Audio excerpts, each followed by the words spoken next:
दोस्तों, ये कहानी पूरी तरह से काल्पनिक है और केवल मनोरंजन के लिए बनाया गया है। और इस कहानी में किसी भी व्यक्ति, नाम, उत्पाद या वास्तविकता का अपमान नहीं किया गया है। अगर आप लोग हमारे प्राइम नॉवल चैनल पर नए हैं तो वीडियो को लाइक और चैनल को सब्सक्राइब जरूर करें, ताकि हम आप तक ऐसी वीडियो पहुंचाते रहें। अगर कहानी में कोई गलती होती है तो आप हमें कमेंट करें, हम उसे दोबारा अपलोड करेंगे। धन्यवाद। आप देख रहे हैं गेम ऑफ ऑब्सेशन, एपिसोड 36। तेरी ये हालत किसने की रीनू। अब आगे। रीन के प्यारे से चेहरे को दीवानगी से घूरते हुए अचानक कवि ने लिटिल चेरी में उंगलियां दाखिल कर दी, और यहाँ रीन की आंखों में आंसुओं का सैलाब उमड़ आया। अपनी उंगलियों पर कुछ गिला महसूस कर कवि ने रीन को देखा, वो तो खुश हो गया। उसने दोनों फिंगर वापस ली और खुश होने लगा कि उसकी बेबी उसकी छूने भर से ही पिघल रही है। कवि ने रीन को देखा और आई विंक करके बोला, मतलब मेरे छूने भर से ही तुम पिघल गई। Not bad baby. उद्धरण चिन्ह। कवि नीचे से हाथ हटाने लगा और रीन को बेहद दर्द हुआ। उसकी चीख निकल जाती अगर मुंह कवर ना होता तो। कवि ने हाथ खींचे मगर अपनी खून से सनी उंगलियां देख उसकी आंखें बड़ी बड़ी हो गई। रीन के मुंह से हैंकी हटाकर कवि ने परेशान होते हुए कहा, क्या मेरी फिंगर से चेरी को ब्लीडिंग होने लगी। तभी कवि को याद आता है, परम ने कहा था लड़कियों को मंथ्स आते हैं तब ब्लीडिंग होती है। कवि तो मिल्क के बारे में भी नहीं जानता है, उसे क्या पता मिल्क बच्चों के बाद आता है, उसने थोड़ी ना बच्चे किए हैं। कवि ये सब नहीं जानता क्योंकि उसने बायोलॉजी की क्लास कभी अटेंड ही नहीं की। कवि ने रीन को देखा जो बेहद ज्यादा रो रही थी। उसके गोरे बदन पर कवि की उंगलियों के निशान छप चुके थे। रीन की आंखें रो रो कर लाल हो चुकी थी। कवि की हरकतों ने उसे पूरी तरह तोड़ दिया था। क्या हुआ है तुम्हें, कहीं कुछ प्रॉब्लम या फिर मंथ्स आए हैं। कवि रीन के गालों को थाम कर बोला। रीन ने रोते हुए हाँ में गर्दन हिलाए और अपने बदन को छोटे छोटे हाथों से ढकने लगी। कवि ने अपनी फिंगर वापस ली और हैंकी से साफ कर ली। रीन को कवि से बेहद डर लग रहा था। कुछ पल पहले कवि उसके साथ जबरदस्ती करना चाहता था। कवि को गुस्सा आ रहा था, मतलब ये लड़की, उसका गुस्सा उसकी गर्मी बहाकर उसके जूनियर को शांत किए बिना भाग जाएगी। कवि को जोर से गुस्सा आया और वो चिल्लाया, गेट आउट, और दूसरी तरफ मुंह करके अपनी टांगों के बीच देखने लगा। रीन बिना कोई आवाज किए लखड़ाते कदमों से खड़े होकर कपड़े पहनने लगी। इन पहनते वक्त रीन को बेहद दर्द महसूस हुआ अपने सीने पर। कवि ने उसकी शर्ट बाजुओं से फाड़ दी थी। फटे कपड़े, होंठों पर कट के निशान, लाल आंखें, सब कुछ देख कोई भी बता सकता था रीन के साथ क्या हुआ है। रीन ने बिना कवि की ओर देखे बाहर कदम बढ़ा दिए। यहाँ कवि को होश आया, उसने तो रीन के कपड़े फाड़ दिए थे। रीन का रोना, उसका चिल्लाना कवि को सुकून दे रहा था। उसके हिसाब से उसने रीन को सजा दी है जो कम है। बस रीन की प्रॉब्लम चली जाए, फिर कवि उसे इतना टॉर्चर करेगा कि रीन की रूह कांप उठेगी। आज तो मेरे बच्चों ने मुझे जानबूझकर मिल्क नहीं दिया ना, उनकी पनिशमेंट भी जल्द ही देने पड़ेगी। कवि का गुस्सा बेहद ज्यादा था, इसलिए उसने रीन को कही घटिया बातें, उसका दर्द सब इग्नोर किया और गुस्से में क्लासरूम से निकल गया। वहीं दूसरी तरफ पिंकी बहुत परेशान हो चुकी थी। रीन को इतना वक्त कैसे लग सकता है कॉरिडोर से हॉस्टल आने में। अब तक तो अंधेरा हो चुका है। वो छोटी लड़की सो चुकी थी। पिंकी ने बच्ची के माथे को चुमते हुए कहा, तुम बहुत मासूम हो बच्चे, और प्यारी भी। जैसे तुम्हें आज रीनू ने हेल्प की, अगर ऐसी हेल्प मेरी एक वक्त पर सियामा नहीं करती तो मैं इस दुनिया में नहीं होती। मैं मर चुकी होती। मैं अनाथ नहीं हूँ, मेरी भी फैमिली है। एक बड़े भाई है जो बहुत प्यार करते हैं मुझसे, और भी लोग हैं फैमिली में जो मुझसे प्यार करते हैं, पर वो सबके सब बहुत बुरे हैं। उन्होंने एक लड़की की जिंदगी बर्बाद कर दी, उसे मार डाला। पिंकी कुछ पलों तक रोती रही, फिर अपने आंसू पोंछ उसने प्यार से बच्ची को देखा और फोन में देवजी रावत की फोटो खोलकर उसके ऊपर प्यार से हाथ फेरते हुए बोली, कैसी बहन हूँ मैं, मुझे पता है आप मुझे ढूंढ रहे हो, और मुझे माफ कर दो भाई, मैं आपके सामने नहीं आ सकती। मुझे उन बुरे लोगों से दूर रहना है। उद्धरण चिन्ह। कुछ पल देव की फोटो देखने के बाद पिंकी रीन को लेने के लिए कॉलेज की ओर निकल गई। रीन रोते हुए अपने लड़खड़ाते कदमों से हॉस्टल कर गेट के पास पहुंच गई।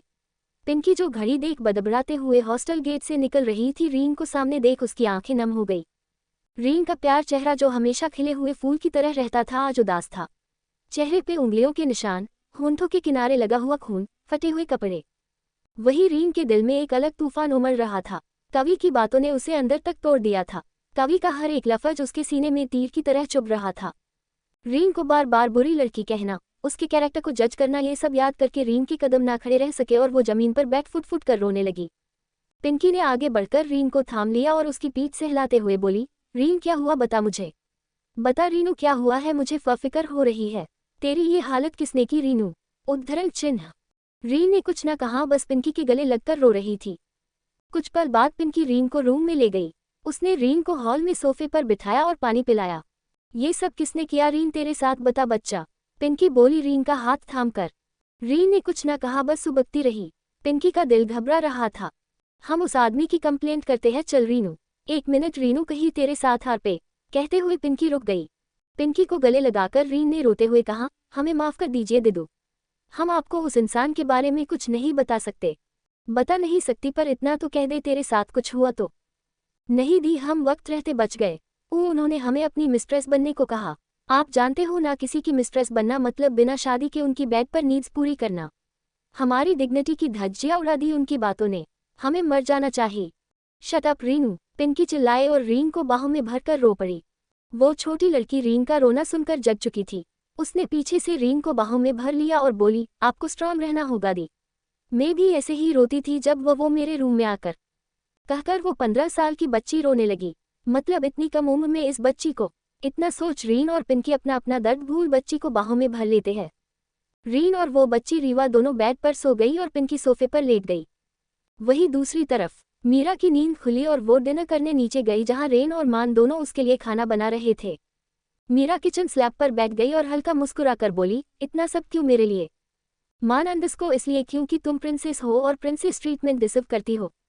रेन ने मुस्कुराते हुए कहा, हाँ दिया, आप एंजल हो हमारी। मीरा बोली, अच्छा मैं एंजल हूं तो फिर रीन कौन है? उद्धरण चिन्ह। रीन का जिक्र सुनकर रेन के गोरे गाल एकदम से लाल पड़ने लगे। मान उछलते हुए मीरा के पास चला गया और बोला, रीन? ये रीन कौन है? और 1 मिनट, इसका नाम रेन और लड़की का नाम रीन? वाओ। उद्धरण चिन्ह। रेन ने बालों में हाथ घुमाया और जल्दी से ऊपर भाग गया अपने रूम में। मान अचानक बोल पड़ा, अरे अपनी महबूबा का पूरा जिक्र तो करके जाते साले साहब। अब मीरा और मान दोनों के लिए माहौल अजीब हो चुका था। दोनों कुछ नहीं कहते और एक दूसरे से नजरें घुमा लेते हैं। जहां मीरा के दिमाग में परम की कड़वी यादें घूमने लगी और मान को याद आया कि मीरा से वो इस वक्त तो अपने दिल की बात कह ही नहीं सकता। मिस्टर सरावत, कवि, देव और परम तीनों परम के डेड की ग्रेव के पास खड़े थे। उनके लिए प्रे करने के बाद सब घर निकल गए। कवि को जल्दी से रीन के पास जाना था। रीन को देखना था, अपने बच्चों से सवाल करना था आखिर क्यों उन्होंने अपने एकलौते डैड को मिल्क तक नहीं पूछा। परम की हालत इस वक्त सही नहीं थी, इसलिए कवि का उसके साथ रुकना जरूरी था। कवि परम के साथ चला गया।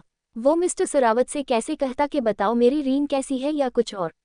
रीवा का घर। एक 20 साल का लड़का रीवा की मां के बाल खींचते हुए बोला, बता वो कहाँ गई है? बता वरना मार डालूंगा तुझे। उद्धरण चिन्ह। रीवा के सटेप फादर उस लड़के निक को रीवा की मां से दूर करते हुए बिना कुछ कहे उन्हें रूम में ले जाते हैं। पहनावे से तो बड़े घर के लग रहे थे। वही निक बेहद गुस्से में रीवा के कमरे में जाकर उसके बेड पर लेटने के बाद रीवा का एहसास खुद में समेटने लगा। उसकी आंखें लाल थी, जैसे रीवा मिलेगी तो उसे जान से मार देगा। बाईचा तू भाग नहीं सकती, मुझे तेरी बॉडी चाहिए। इतना कह वो बेड से खड़ा हुआ और रीवा में कपड़ों से उसकी पैंटी और इन्हें लेकर अपने रूम में चला गया। रीवा अपने कपड़े लेकर नहीं गई थी क्योंकि वॉचमैन को शक हो जाता और वो निक को बता देता। ऐसा नहीं है, निक ने रीवा के साथ जबरदस्ती नहीं करनी चाहिए। उसने बहुत बार चाहा और करने भी वाला था, मगर रीवा सिर्फ 15 साल की थी। उसके बीबीज भी छोटे छोटे थे, इसलिए निक उनके बड़े होने का इंतजार कर रहा था। मगर उससे पहले वो लड़की भाग गई, इतना सोच निक का दिमाग खराब हो गया। वॉशरूम में जाकर सोफे पर बैठकर निक ने लैपटॉप खोला जहां रीवा की नहाते हुए फुटेज थी। उसने रीवा के रूम में कैमरा लगाया था। रीवा की वीडियो देखते हुए निक ने ड्रग्स लिए। वो रीवा को भी ड्रग्स दे रहा था ताकि उसकी बॉडी जल्दी कैपेबल हो जाए निक को झेलने के लिए। कुछ पल बाद ही ड्रग्स के असर से निक रीवा और खुद को एक साथ इंटीमेट होते हुए इमेजिन करने लगा और अंडस को कुछ पल बाद उसकी भारी सांसों का शोर सुनाई देने लगा। अगली सुबह हल्की हल्की बारिश हो रही थी और रीन की आंखों में सिवाय नींद की कुछ नहीं था। ऐसे मौसम में रीन को सोना और रोना पसंद था। रोने का प्लान कैंसिल करके रीन सोना पसंद करती है क्योंकि उसने कल रात बहुत रो लिया था। सिया जी से कॉल पर बात करने के बाद रीन ने कॉल रखा और वापस सो गई। रीन आज कॉलेज नहीं जाती, बस नकुल के साथ रीवा का घर देखने जाएगी, इतना सोचती है। वही पिंकी और रीवा शॉपिंग करने गई थी। पिंकी बच्चों को ट्यूशन पढ़ाती है जिसकी अच्छी खासी कमाई होती है। पिंकी ने रीवा को कपड़े खरीद दिए और कुछ पल बाद दोनों घर आई और रीन को उठा दिया। दोपहर। कवि इस वक्त मिस्टर सरावत की कंपनी में मौजूद था। कुछ अमेरिकन इन्वेस्टर मिस्टर सरावत का दिमाग खराब कर रहे थे। कवि उनका मैटर हैंडल करने में बिजी था। उसे रीन और अपने बच्चों से इन कुछ घंटों की दूरी सालों की दूरी लग रही थी। रेन का चेहरा अपने ट्विन बेबीज के बीच दबा हुआ देख कवि की आंखें अंगारे बरसाने लगी। क्या होगा रीन का? कैसे बचेगी मासूम रीवा निक से? क्यों नहीं रहती पिंकी अपने भाई देव और परिवार के साथ? अब आगे क्या होगा जानने के लिए बने रहिए सिर्फ हमारे YouTube चैनल पर। एपिसोड 37, कवि की तड़प अपने बच्चों के लिए, उद्धरण चिन्ह। अब आगे चैनल फॉलो कर लो, इसको कवि और रीन की फोटो मिल जाएगी। हॉस्टल। रीन, पिंकी और रीवा तीनों बारिश एंजॉय करते हुए पिज्जा खाते हुए बातें कर रही थी। रीन का चेहरा देख पिंकी समझ गई वो उदास है, मगर पिंकी रीन को फोर्स नहीं करती कोई भी बात बताने के लिए। उसे पता था रीन वक्त आने पर जरूर बताएगी। रीन ने खिड़की से बारिश को देखा और कड़वी मुस्कान मुस्कुरा खुद से बोली, काश इस बारिश में भीगने से हमारे आंसुओं की तरह कविन की यादें भी बह सकती। उद्धरण चिन्ह। रीनू दी आप खा क्यों नहीं रही? रीवा मासूमियत से बोली। रीन और पिंकी ने कल से गौर किया था रीवा की बॉडी उसकी एज के हिसाब से ज्यादा ग्रो कर रही है। उन्हें अच्छा तो नहीं लगता रीवा से इस बारे में बात करना, मगर पिंकी मेडिकल की नॉलेज रखती थी इसलिए पूछ बैठी, रीवा तुम्हारी बॉडी एज के हिसाब से सही नहीं है, तुम टॉक्सिन्स लेती है? मैं कुछ नहीं लेती, मुझे जबरदस्ती दिया जाता है। ननिक मुझे जबरदस्ती इंजेक्शन लगाता था और फिर मुझे यहाँ वहाँ टच करके बुरी बुरी बातें अंडिस्को। इसके आगे वो बच्ची कुछ न कह पाए और फुट फुट कर रोने लगी। रीन और पिंकी तो इस बच्ची को देखकर अपना दुख दर्द भूल जाया करती थी। उन्होंने रीवा को शांत किया और बाहर गार्डन में ले गई और बेंच पर बिठा दिया। पिंकी तुमसे मिलने कोई आया है। पिंकी ने वॉचमैन की बात सुनी और गेट की तरफ देखा जहां निवित खड़ा था। निवित पिंकी का फियांसी है। पिंकी ने कुछ पल निवित से बात की। उस रात पिंकी और लकी के बीच बहुत कुछ हुआ था। भले ही दोनों से रिश्ता ना बनाया हो, मगर जो कुछ भी हुआ कुछ कम नहीं था। पिंकी लकी के छूने से आहें भर रही थी, उसकी बाहों में बिना किसी कपड़े की पड़ी थी, और इस सब करके पिंकी को लगता है वो निवित को चीट कर रही है। निवित ने रीन और रीवा से भी बातें की और उनको चॉकलेट दी। रीन कुछ पल निवित और रीवा की प्यारी सी बातें सुनती है, तभी नकुल वहां आ पड़ा। रीन ने उसके साथ रीवा और उसकी माँ के लिए घर देखने का सोचा, इस बात से अनजान के रीवा की माँ अपनी बच्ची को बचाने के लिए उस छोटी बच्ची से नाता तोड़ चुकी थी। वहीं दूसरी तरफ मीरा की तबीयत बेहद खराब थी, उसे सुबह से बेचैनी हो रही थी। रेन और मान ने जल्दी डॉक्टर को बुलाया। मीरा बेड पर बेजान सी लेटकर परम और अपनी पहली मुलाकात याद करने लगी। वही परम भी इस वक्त बीमार हालत में बेड पर लेटा हुआ था। उसकी आंखें लाल थी और देव एकटक परम को देख ये समझने की कोशिश करने लगा कि परम से नाराज हो या उसके लिए बुरा महसूस करे। मीरा का रूम। मीरा जी अब ठीक है, कुछ देर बाद होश आ जाएगा। डॉक्टर की बात सुनकर मान और रेन को राहत मिली। उस सुंदर विला से निकलकर डॉक्टर ने परम को कॉल लगा दिया। परम ने फोन नहीं उठाया, वो अभी भी सुनी आंखों से चांद को देख रहा था। देव ने स्क्रीन पर डॉक्टर नाम देखा और परम को बताया कि डॉक्टर का कॉल आ रहा है एंड ये डॉक्टर मैसेज में बता रहा है कि मीरा से रिलेटेड कुछ बात बतानी है। परम ने एक झटके में फोन उठाया, तभी डॉक्टर ने कहा, परम मीरा की तबीयत ठीक नहीं है। क्या हुआ है मेरी जान को? परम की बात खत्म होते ही डॉक्टर की आवाज आई, सुबह से भाभी की तबीयत खराब है। जो सुनकर परम परेशान हो गया और अपनी हेल्थ का ख्याल छोड़कर मीरा से मिलने चला गया। देव उसके पीछे भागने लगा। परम ने सीढ़ियों से उतरने पर भी ध्यान नहीं दिया, उसकी तो हालत खराब हो रही थी, मीरा कैसी होगी यही सोचकर अचानक परम का पैर स्लिप हुआ और वो सीढ़ियों से नीचे गिर गया। परम के माथे से खून रिसने लगा। देव ने परम की हालत देख परेशान होकर उसे कार में बैठाया और वो गाड़ी में बैठता तब तक परम ने कार मीरा के घर की ओर घुमा दी। तभी जल्दी से अपने डैड की कंपनी का मैटर हैंडल करके सरावत मेंशन निकल गया। उसे जल्दी से रीन को बाहों में भरना था, बहुत सारा प्यार करना था, बहुत सारी सजा देनी थी। कवि ने खुद से कहा, 22 hours, 22 minutes and 39 seconds have been passed. Till I am missing you my babies and your cheater mommy. उद्धरण चिन्ह। कवि की आंखें सर्द थी रीन को किसी और के साथ किस करने वाला नजारा याद करके। कवि ने दांत पीस लिए और रीन को आज छोड़ेगा नहीं इतना सोच टेढ़ा मुस्कुराकर बोला, आज रात बेबी के डैडी मिल्क पियेंगे। बट मुझे मिल्क ज्यादा पसंद नहीं, फिर वो मिल्क क्यों पीना है? वेट, अब समझ आया, मुझे वहां से मिल्क पीना ज्यादा एक्साइट कर रहा है। कवि की कार मेंशन के सामने पहुंची। बॉडीगार्ड ने तुरंत गेट ओपन किया और रीन के रूम की ओर कदम बढ़ा दिए। हाँ प्रेम, वो कल रात भी घर नहीं आई। पता नहीं मेरी बच्ची को क्या हुआ है, जब से इस घर में आई है उदास सी रहती है। सुबह बहुत जल्दी कॉलेज निकल जाती है और रात को मेरे साथ सोने की जिद करती है। कवि का जबड़ा कस गया आखिरी बात सुनकर। उसके कदम जो सीढ़ियां चढ़कर रीन के कमरे में दाखिल होने वाले थे, सिया जी की बात सुनकर रुक गए। रीनो इस वक्त पिंकी के हॉस्टल में है। कल रात वही सोई थी, आज का पता नहीं। वैसे तू कब आएगा अपना सामान लेने? बस अब कवि का सब्र जवाब दे गया। उसने गुस्से का घूंट घूंट लिया और मेंशन के बाहर कदम बढ़ा दिए। बिल्कुल वो हॉस्टल जाना चाहता था रीन को सबक सिखाने। कवि तो पूरी तरह गुस्से में बौखला चुका था, उसकी आंखें बेहद लाल थी। उसने सोच लिया था कल रात रीन पक्का अपने उसी आशिक के साथ मजे कर रही होगी। कभी वो कॉलेज वाला आशिक कभी वो रेन और कभी कभी तो उसका वो भाई कम आशिक ज्यादा। मैं क्या करूँ इस लड़की का? मुझे आज मेरे बच्चों से जवाब चाहिए, आखिर कल क्यों उन्होंने मुझे मिल्क नहीं दिया? सोचते हुए उसने कार हॉस्टल की तरफ बढ़ा दी। अब आगे क्या होगा जानने के लिए बने रहिए सिर्फ हमारे यूट्यूब चैनल पर। एपिसोड 38, रीन और रेन की बढ़ती नजदीकियां। अब आगे चैनल फॉलो कर लो, अंडस्को कवि और रीन की फोटो मिल जाएगी। देव का कॉल रिसीव करके परम कहाँ गया है ये जानकर कवि ने रेन के घर की तरफ कार घुमाई। ऑफ कोर्स कवि जानता है रेन कहाँ रहता है। रोमा जी जो कवि की स्टेप मदर थी वो रेन और मीरा की बड़ी बहन थी, तो कवि बहुत बार उनके घर जाकर धमकाता था कि वो उसके डेड से शादी ना करे। वही फ्लावर शॉप के बाहर नकुल और रीन दोनों बाइक से फ्लावर शॉप पहुंचे। नकुल पहली बार फ्लावर शॉप आया था, जिसे देख सभी लड़कियां नकुल को घूरने लगी। नकुल को सब जानती है, देश के अमीर खानदान का एक लौता वारिस है, जानती कैसे नहीं। रीन की दोस्त तो नकुल को देख अपना दिल हार बैठी। नकुल और रीन दोनों ने फ्लावर शॉप के बॉस के साथ रीवा के यहाँ आकर पढ़ाई करने की बात की और बॉस राजी भी हो गया, क्योंकि रीन लड़की के हिस्से का काम संभालने वाली थी। फ्लावर शॉप से निकल रीन और नकुल बाइक के पास चले गए। नकुल ने बाइक पर बैठते हुए कहा, बैठ रीनू, उद्धरण चिन्ह। रीन बाइक पर बैठी और नकुल की बाइक आगे बढ़ा दी। रेन का कॉल आता देख रीन उसका कॉल रिसीव करके बोली, हेलो रेन, आप कैसे है? और मीरा दी कैसी है? उद्धरण चिन्ह। रेन मान से दूर चला गया और धीमी आवाज में बोला, प्रिंसेस मैं ठीक हूँ और मीरा दी की थोड़ी तबीयत खराब है। रीन जल्द ही मीरा से मिलने आ रही है। इतना कह रीन ने कॉल रख दिया और नकुल हैरानी से भर गया, आखिर ये रेन कौन है? एक फ्रूट शॉप पर मीरा और रीवा के लिए रीन ने बहुत सारे फ्रूट ले लिए। रीवा की बॉडी वीक पड़ चुकी थी इतने स्ट्रॉन्ग ड्रग्स की वजह से, इसलिए पिंकी और रीन रीवा के खाने पर ध्यान दे रही थी। नकुल ने बिल पे करना चाहा मगर रीन ने मना कर दिया। रीन को देख नकुल सोचने लगा, सच में ये लड़की बेहद डिफरेंट है, इसलिए तो उसकी दोस्त है, बस थोड़ी पागल है। जहां आज के जमाने में सभी लड़कियों को पैसों से प्यार है, इस झल्ली लड़की को पैसे वालों से नफरत है। नकुल ने रीन को एक पार्क के पास छोड़ दिया, क्योंकि रीन ने कहा था। नकुल को भी जल्दी लकी से मिलने जाना था, इसलिए वो बिना देरी किए निकल गया।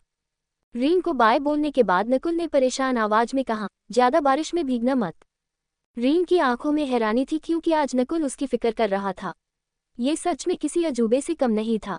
रीन को सोच से बाहर लाते हुए नकुल ने कहा, बुखार हो गया और तो मेरे प्यारे से अम्ब्रेला को। रीन की आंखें बड़ी हो गई और उसने नकुल को बाय तक ना कहा और मुंह फुलाकर रेन के विला की तरफ बढ़ गई। वही नकुल तो मुस्कुरा रहा था, उसे रीन को परेशान करने में बड़ा मजा आता था। रेन का इतना बड़ा घर देख रीन पहले शौक हुई, क्योंकि रेन आर्टिस्ट है ये बात रीन नहीं जानती है। रीन घर में पहुंची तो एक सर्वेंट बड़ी रिस्पेक्ट के साथ रीन को मीरा के रूम में ले गई। ये कौन है? मान रीन को देखने लगा। रीन को देख रेन की आंखें बहुत कुछ बयान करने लगी थी, जिन्हें देख मान ने रेन के कान में कहा, ओ तो रेन की प्रिंसेस यही है लगता है। उद्धरण चिन्ह। रेन ने मान को आंखें दिखाए और जल्दी से रीन को अंदर बुलाकर मीरा के पास बिठा दिया। मीरा रीन को देखकर बहुत ज्यादा खुश हो गई, उसे रीन के साथ बातें करना ज्यादा पसंद था। वो दोनों बातें कर रही थी और यहाँ मान और रेन उन दोनों को घूर रहे थे। परम मीरा के घर में आकर उसे आवाजें देने लगा, मीरा कहाँ हो जान? मीरा की बॉडी कांपने लगी थी। उसके सामने वो रात आने लगी जब परम ने उसका आर पे किया था। जबरदस्ती करते हुए वो आवाजें मान को सुनाई थी। रेन और मान ने अपने बॉडीगार्ड को ऑर्डर दिया वो परम को मीरा के कमरे तक पहुंचने ना दे। रीन को कुछ समझ नहीं आता, आखिर ये सब हो क्या रहा है, और ये आवाज तो सुनी सुनी लग रही है।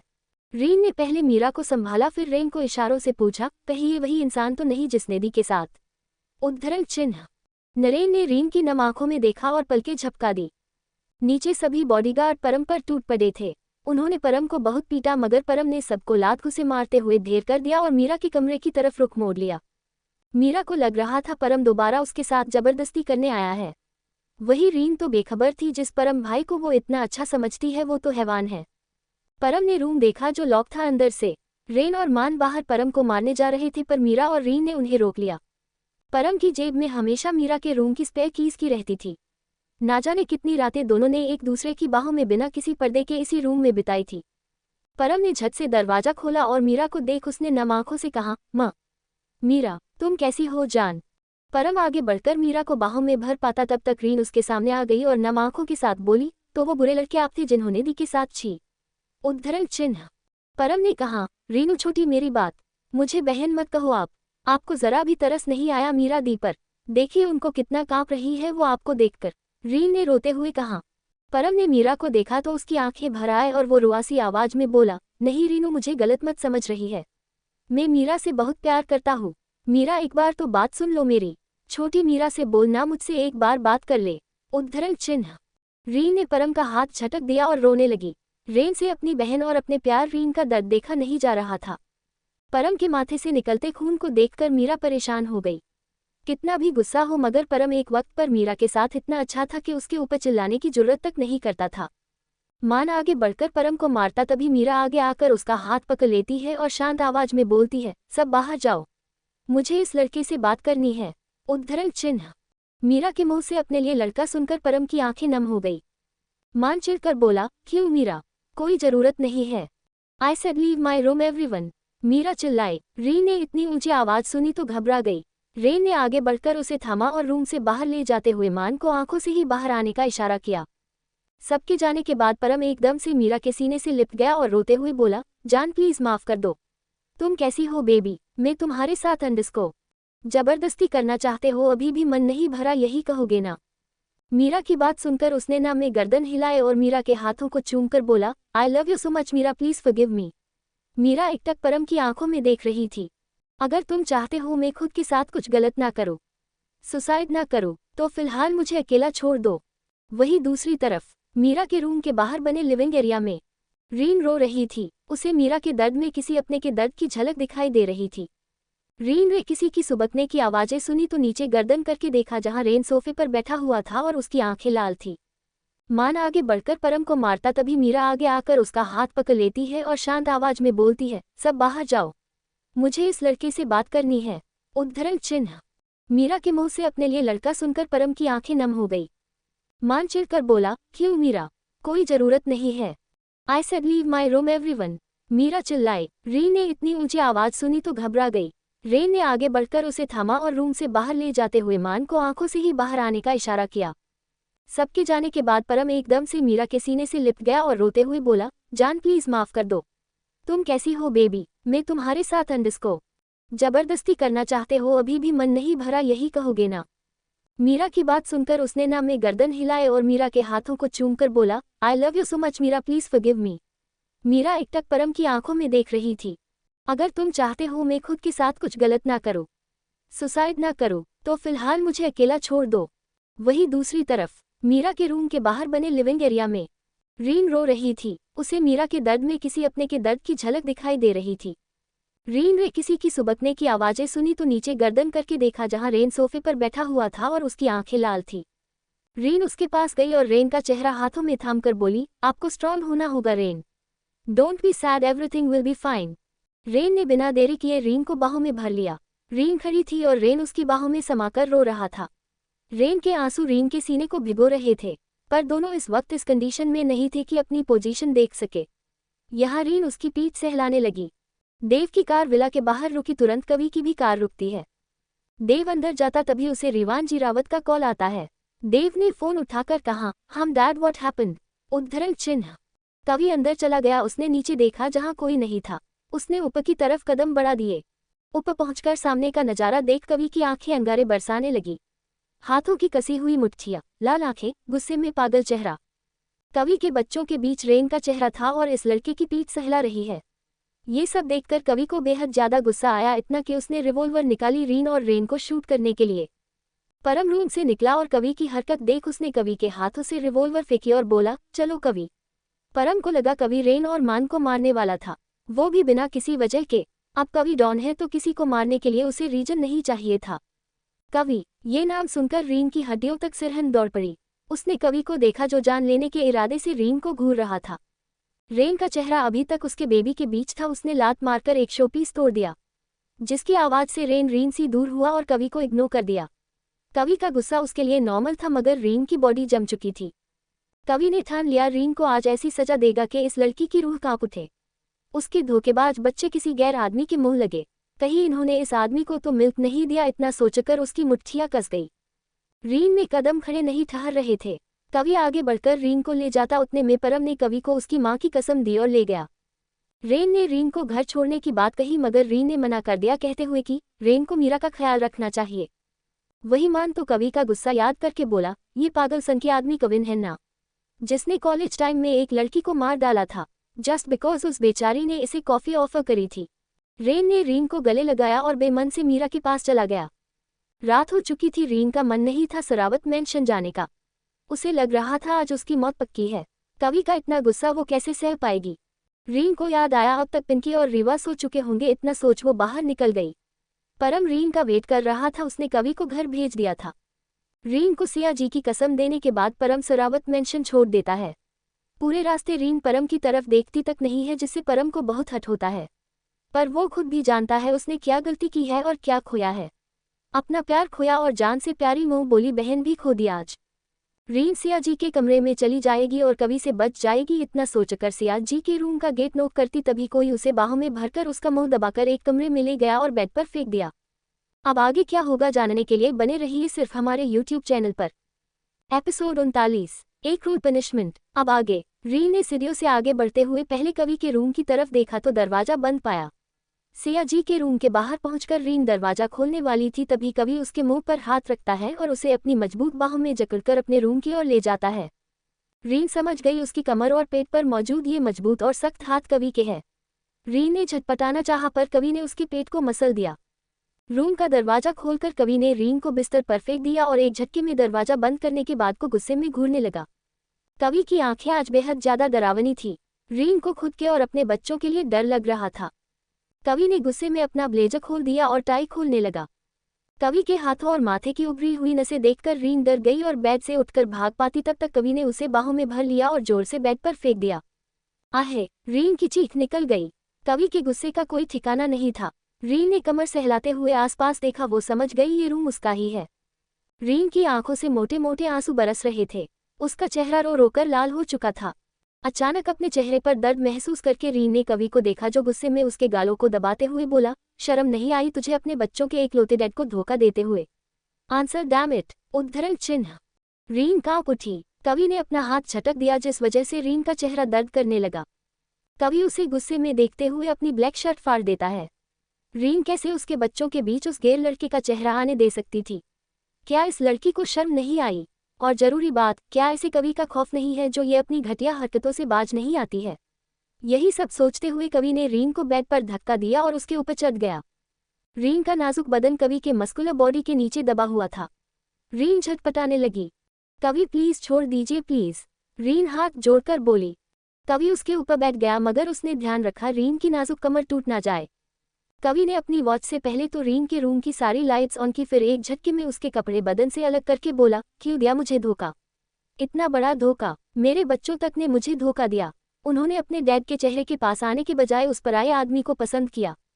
रीन समझ गई कवि उसके दोनों बदन से बहुत ज्यादा ऑब्सेस्ड हो चुका है। रीन की इन्हें निकालते हुए कवि गुस्से बड़बड़ा रहा था, आज एक डैडी अपने चीटर बेबेज और उनकी मम्मी को सबक सिखाएगा। ठंडी हवा का झोंका रीन के सीने को छू गया। कवि ने रीन की इन्हें फेंक दी और उसका जबड़ा दबाते हुए बोला, क्यों गई थी वहां? तुझे मना किया था ना, गैरमर्द की बाहों में मत जाना। फिर भी तू उसके घर गई मुझे बिना बताए। और ये मेरे बेबीज है, तेरी हिम्मत कैसे हुई इनके करीब किसी और को आने देने की? कवि ने रीन को पूरी तरह लिटा दिया और उसके एक बेबी को मुट्ठी में भरकर मसलते हुए दांत पीसकर बेबी से बोला, तुम्हें भी बड़ा शौक है ना पराये लड़कों से दबने का? जब मैं तुम्हें प्रेस करता हूँ, चूमता हूँ, प्यार करता हूँ तब वो मजा नहीं आता क्या जो उन लड़कों के मसलने से आता है? ये तो एक आदमी है जिसके बारे में मैं जानता हूँ। ना जाने तुम्हारी इस धोखेबाज माँ ने आज तक कितनों को हक दिया है तुम्हें प्यार करने का। यहाँ रीन की आंखों में सैलाब उमड़ आया। मतलब ये बुरा इंसान रीन के बारे में इतनी घटिया बात कर कैसे सकता है? रीन को रोता देख कवि ने उसके निप्पी को 2 उंगलियों से मसल दिया। रीन की चीख निकल गई, आहे कवि दर्द। कवि रीन की आंखों में देखते हुए डार्क वॉइस में बोला, दर्द हो रहा है बेबी?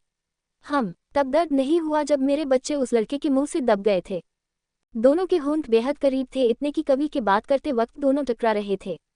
कवि को वो सीन याद आ रहा था जहां रेन की पीठ सहला रही थी जब रेन का चेहरा उसके बेबीज के बीच था। कवि ने दोनों बेबीज को बेहद जोर से दबाया और बोला, मैंने इन्हें कितनी बार प्यार किया, इन्हें होंठों में भरकर चूमा, हाथों से सहलाया और तूने एक बार भी मेरे बालों में हाथ नहीं घुमाया और उस लड़के की पीठ सहला रही थी। कौन लगता है वो तेरा? रीन के लिए ये सब सहना बेहद मुश्किल था। वो रोते हुए बोली, आहे कवि छोड़िए प्लीज, हमने आपका क्या बिगाड़ा है? उद्धरण चिन्ह। क्या बिगाड़ा है? सीरियसली, तूने और मेरे धोखेबाज बेबीज ने मुझे धोखा दिया है। अरे कितना तड़प रहा था मैं कल एक एक बूंद के लिए, पर तुम दोनों ने मुझे धोखा दिया। जानबूझकर मुझे दूध नहीं दिया। अब तो रीन की आंखें ही बाहर आने को रह गई। क्या ये आदमी पागल है? मतलब इसे दूध चाहिए और ये भी नहीं पता कि वो प्रेगनेंसी के बाद आता है। तो क्या अब कवि उसके लिए रीन को प्रेग्नेंट करेगा? रीन यही सब सोचने लगी। कवि ने रीन को कहीं खोए हुए देखा तो उसके सीने को दोबारा मसल दिया और बोला, कहीं उस आशिक को तो याद नहीं कर रही? Reen, it's a last warning. अगर मेरी बाहों में किसी और आदमी को याद किया तो पहले तुझे मार डालूंगा, फिर मेरे बच्चों को काट कर फेंक दूंगा। रीन से कुछ बोला ही नहीं जाता क्योंकि कवि के हाथ अब उसके पूरे बदन पर घूम रहे थे। कवि ने रीन को देखा जो बुरी तरह कांप रही थी। अपनी बेल्ट निकाल कवि ने रीन को देखा और उसके कांपते होंठों को चूमने लगा। कवि के होंठ रीन को टॉर्चर करने लगे। ये किस बेहद दर्दनाक साबित हुई रीन के लिए। 15 मिनट बाद कवि ने रीन के मुंह से टंग बाहर निकाली और बेहद सेंसुअली रीन के होंठों पर घुमाई। दोनों का सलाइवा आपस में घुल चुका था। अब रियल पनिशमेंट की बारी है। ये रूट किस इसलिए क्योंकि तू उस लड़के से मिलने गई, कल रात हॉस्टल में रुकी। कवि ने रीन के होंठों को चूमते हुए कहा। कवि अपने बच्चों को पनिश करने के लिए बेल्ट हाथों में लेकर उन्हें मार पाता तभी रीन की कांपती बॉडी देख रुक गया। उसने बेल्ट फेंक दिया और गुस्से में रीन के बाल खींचते हुए बोला, आह मैं इन्हें दर्द नहीं दे पा रहा और इन्हें अपने डैड की कोई पड़ी ही नहीं है। कान खोलकर सुन लो, कविन सरावत को अपने बेबी से मिलक चाहिए। अगर तुम दोनों ने मना किया या फिर जानबूझकर बाहर नहीं आने दिया तो। कवि ने बात अधूरी छोड़ दी जो समझ रीन का बदन कांप गया। यहाँ कवि ने रीन की पेंट भी उतार दी और उसके एक भी बाई को दबाते हुए दूसरे को मुंह में भर लिया। आह, रीन ने एक सिसक भरी। वही कवि ने रीन की आंखों में देखकर गुर्राते हुए कहा, अगर मुझे वो नहीं मिला तो तेरी मंस में भी चेरी हासिल कर लूंगा। I don't even hesitate to make this red cherry mine during your those days. Understand? बस इतना कह वो जोर जोर से उसके बेबी को मसलते हुए छोटे बच्चों की तरह सक करने लगा।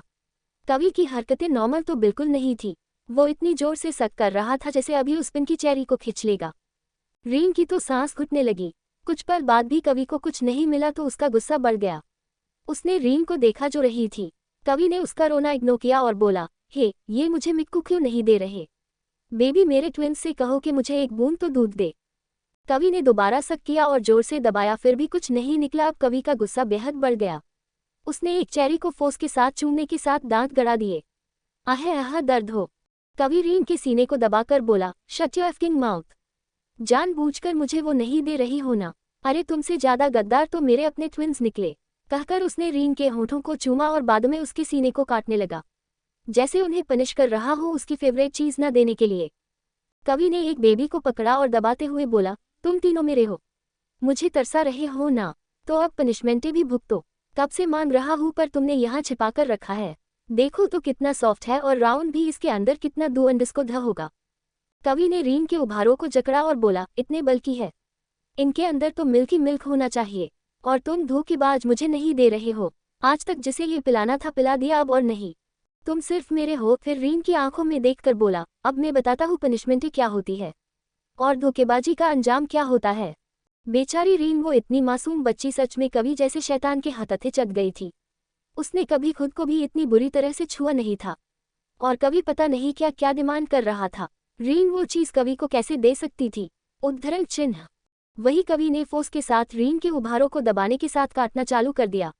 अगर चेरी से नहीं मिलेगा तो भी चलेगा, मैं दूसरी तरफ से निकाल लेता हूँ।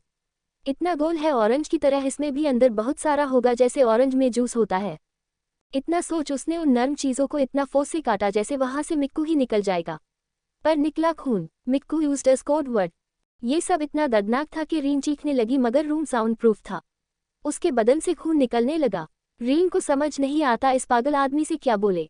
अगर उसने कहा बच्चों के बाद मिल्क मिलेगा तो कवि कहीं उसे प्रेग्नेंट ना कर दे। कवि ने चेहरा बाहर निकाल और खून देख चौंक गया। तो क्या इसमें मिक्कू नहीं भरा था? उसने रीन को देखा और गुस्से में बोला, क्या तू अभी भी मुझे मिक्कू नहीं देगी? Do you वांना have rough bed exercise? उद्धरण चिन्ह। कवि उसकी पैंटी हटाता तभी रीन ने उसका हाथ पकड़ा और रोते हुए बोली, नहीं आएगा कुछ भी क्योंकि हम प्रेग्नेंट नहीं है। रीन की बात सुनकर कवि ने उसके चेहरे को थामा और अजीब एहसासों के साथ बोला, क्या कहा?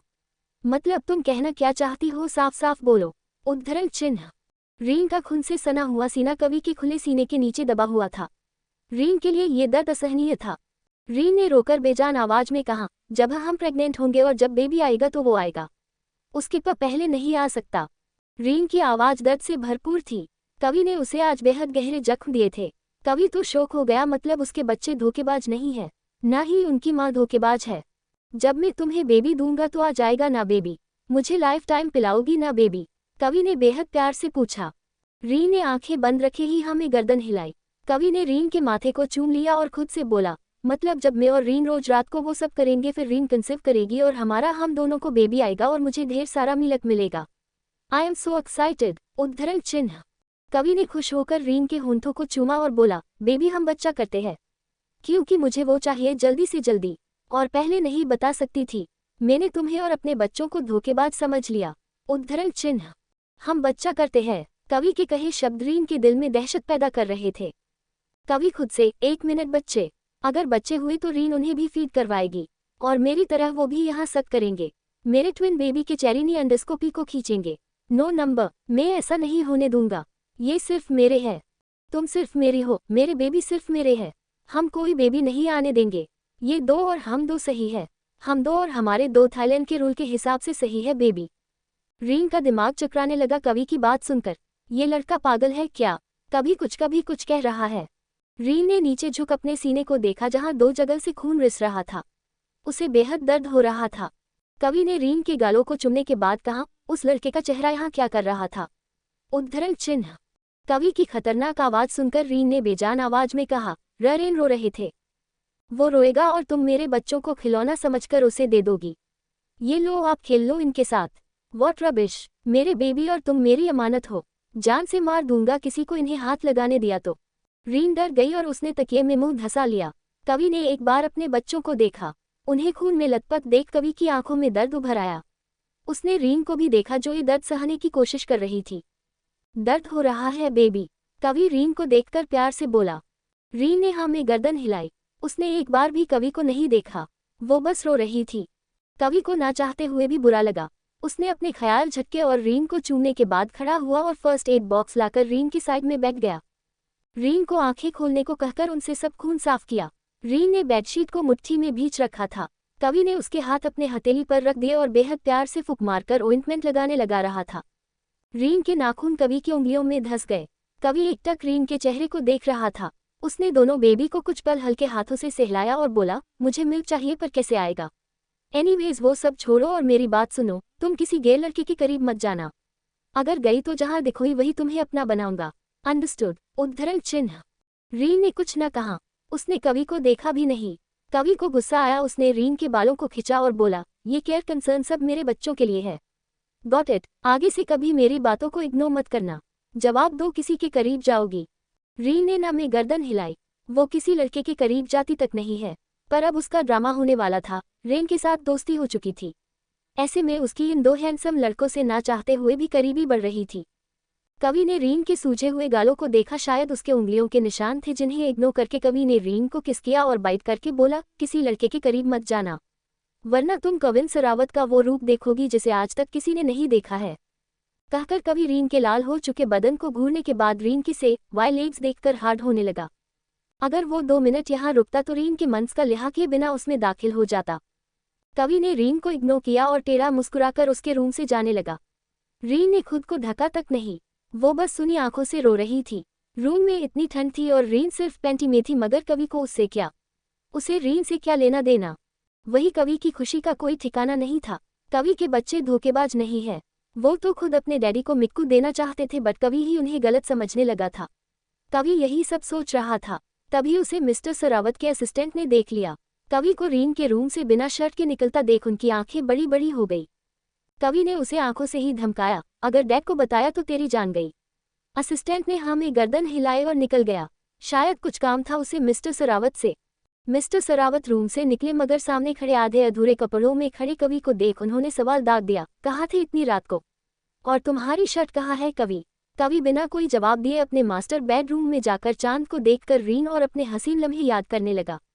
वही दूसरी तरफ रीन अभी भी ऐसे ही पड़ी थी। उसकी आंखों में मानो कुछ ना बचा हो। उसकी माँ ने मना किया था किसी अमीरजादे की नजरों में मत आना।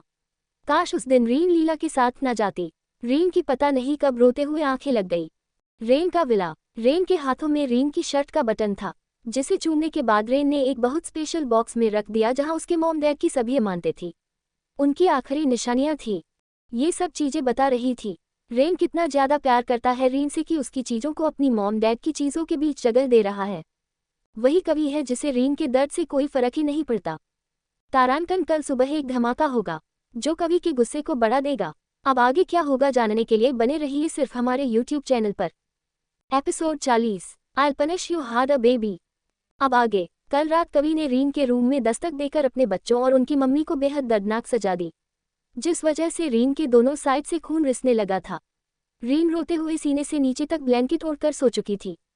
कवि अपने रूम में बेड पर सोया हुआ था। उसने सिर्फ एक बॉक्सर पहन रखा था। कवि ने अपने हाथों को देखा और टेढ़ा मुस्कुराया। उसके दिमाग में अनगिनत शैतानी ख्याल चल रहे थे, जहां वो रीन को कैसे परेशान किया जाए सोच रहा था। अगली सुबह कवि ने आंखें खोली और बेड पर बैठ गया। उसने अपनी बगल में देखा जहां उसका बड़ा सा बेड सुना था। कवि को अपने बेड पर एक ब्लैंकेट और पिलो के अलावा कुछ भी बर्दाश्त नहीं होता है। उसने आज तक इस बेड को सर्वेंट तक को छूने नहीं दिया, ना ही कोई चीज रखी इसके ऊपर। पता नहीं क्यों आज उसे ये बेड खाली खाली सा लग रहा था। क्या ये बेड बड़ा हो गया है? पर बेड कैसे बड़ा हो सकता है? कवि ने सोचा। तभी उसके दिमाग की घंटी बजी। अगर मेरे दोनों बेबी बड़े हो सकते हैं तो बेड कैसे बड़ा नहीं हो सकता? माना ये बात बेहद अलॉजिकल थी, पर कवि को उससे क्या।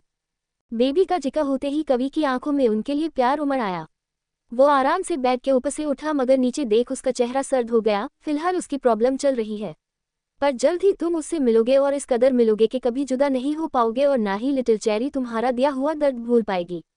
आधे घंटे बाद कवि नहाकर वॉशरूम से बाहर निकला। वो सब काम बेहद इत्मीनान से कर रहा था। कवि रीन की यादों में खोया था। तभी गेट नॉक हुआ। यहाँ कवि का गुस्सा फुट पड़ा। Who the hell is there? Servant डरते हुए बोला, मास्टर कवि आपकी कॉफी। उद्धरण चिन्ह। कवि ने हाँ में गर्दन हिलाए और टाई पहनने लगा। उस ब्लैक बिजनेस सूट में कवि किसी थाई सेलिब्रिटी से कम नहीं दिख रहा था। कुछ पल बाद कवि ने अपना लैपटॉप खोला और कॉफी पीते हुए लैपटॉप की स्क्रीन को पागलों की तरह घूरने लगा। लैपटॉप में रीन के बेडरूम की लाइव फुटेज प्ले हो रही थी। रीन का ब्लैंकेट उसके सीने से खिसक चुका था। कवि सुबह सुबह अपने बेबिज को गुड मॉर्निंग कहता है। रीन की आंखें खुली और वो आंखें मसलते हुए बैठ गई। अपना अनचाहा रूम देख उसकी आंखें नम हो गई।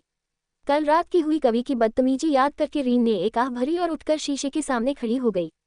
रीन के बदन पर एक भी कपड़ा नहीं था। उसने बस पैंटी पहन रखी थी। कवि रीन की हर एक अदा को देखना चाहते हुए भी गर्मी फील कर रहा था। कवि को आंख में पसीने छूटने लगे। रीन अपना अक्स उस आईने में देखते हुए सोचने लगी उसकी जिंदगी क्या से क्या बन गई है। वो एक बेहद बुरे और खतरनाक आदमी की नजरों में आ चुकी है। क्या गलती थी उसकी जो कवि ने उसे इस कदर तोड़ दिया? रीन के दोनों बेबीज पर काटने और नोचने के निशान थे। कवि ने उन्हें कल रात बेहद दर्द दिया। रीन ने वहां छुआ और यहाँ कवि ने कॉफी का कप जमीन पर दे मारा। हाउ डरे यू टच माय ट्विन्स नरम? I'll punish you hard a baby। बाहर खड़े लगभग 5 सर्वेंट और 2 बटले ये आवाज सुनकर कांप उठे। उन्हें रूम क्लीन करना था, पर कवि को गुस्सा होता सुनकर सभी भाग गए। हॉल में बैठे मिस्टर सरावत ने उन्हें भागते हुए देखा और ना में गर्दन हिलाई।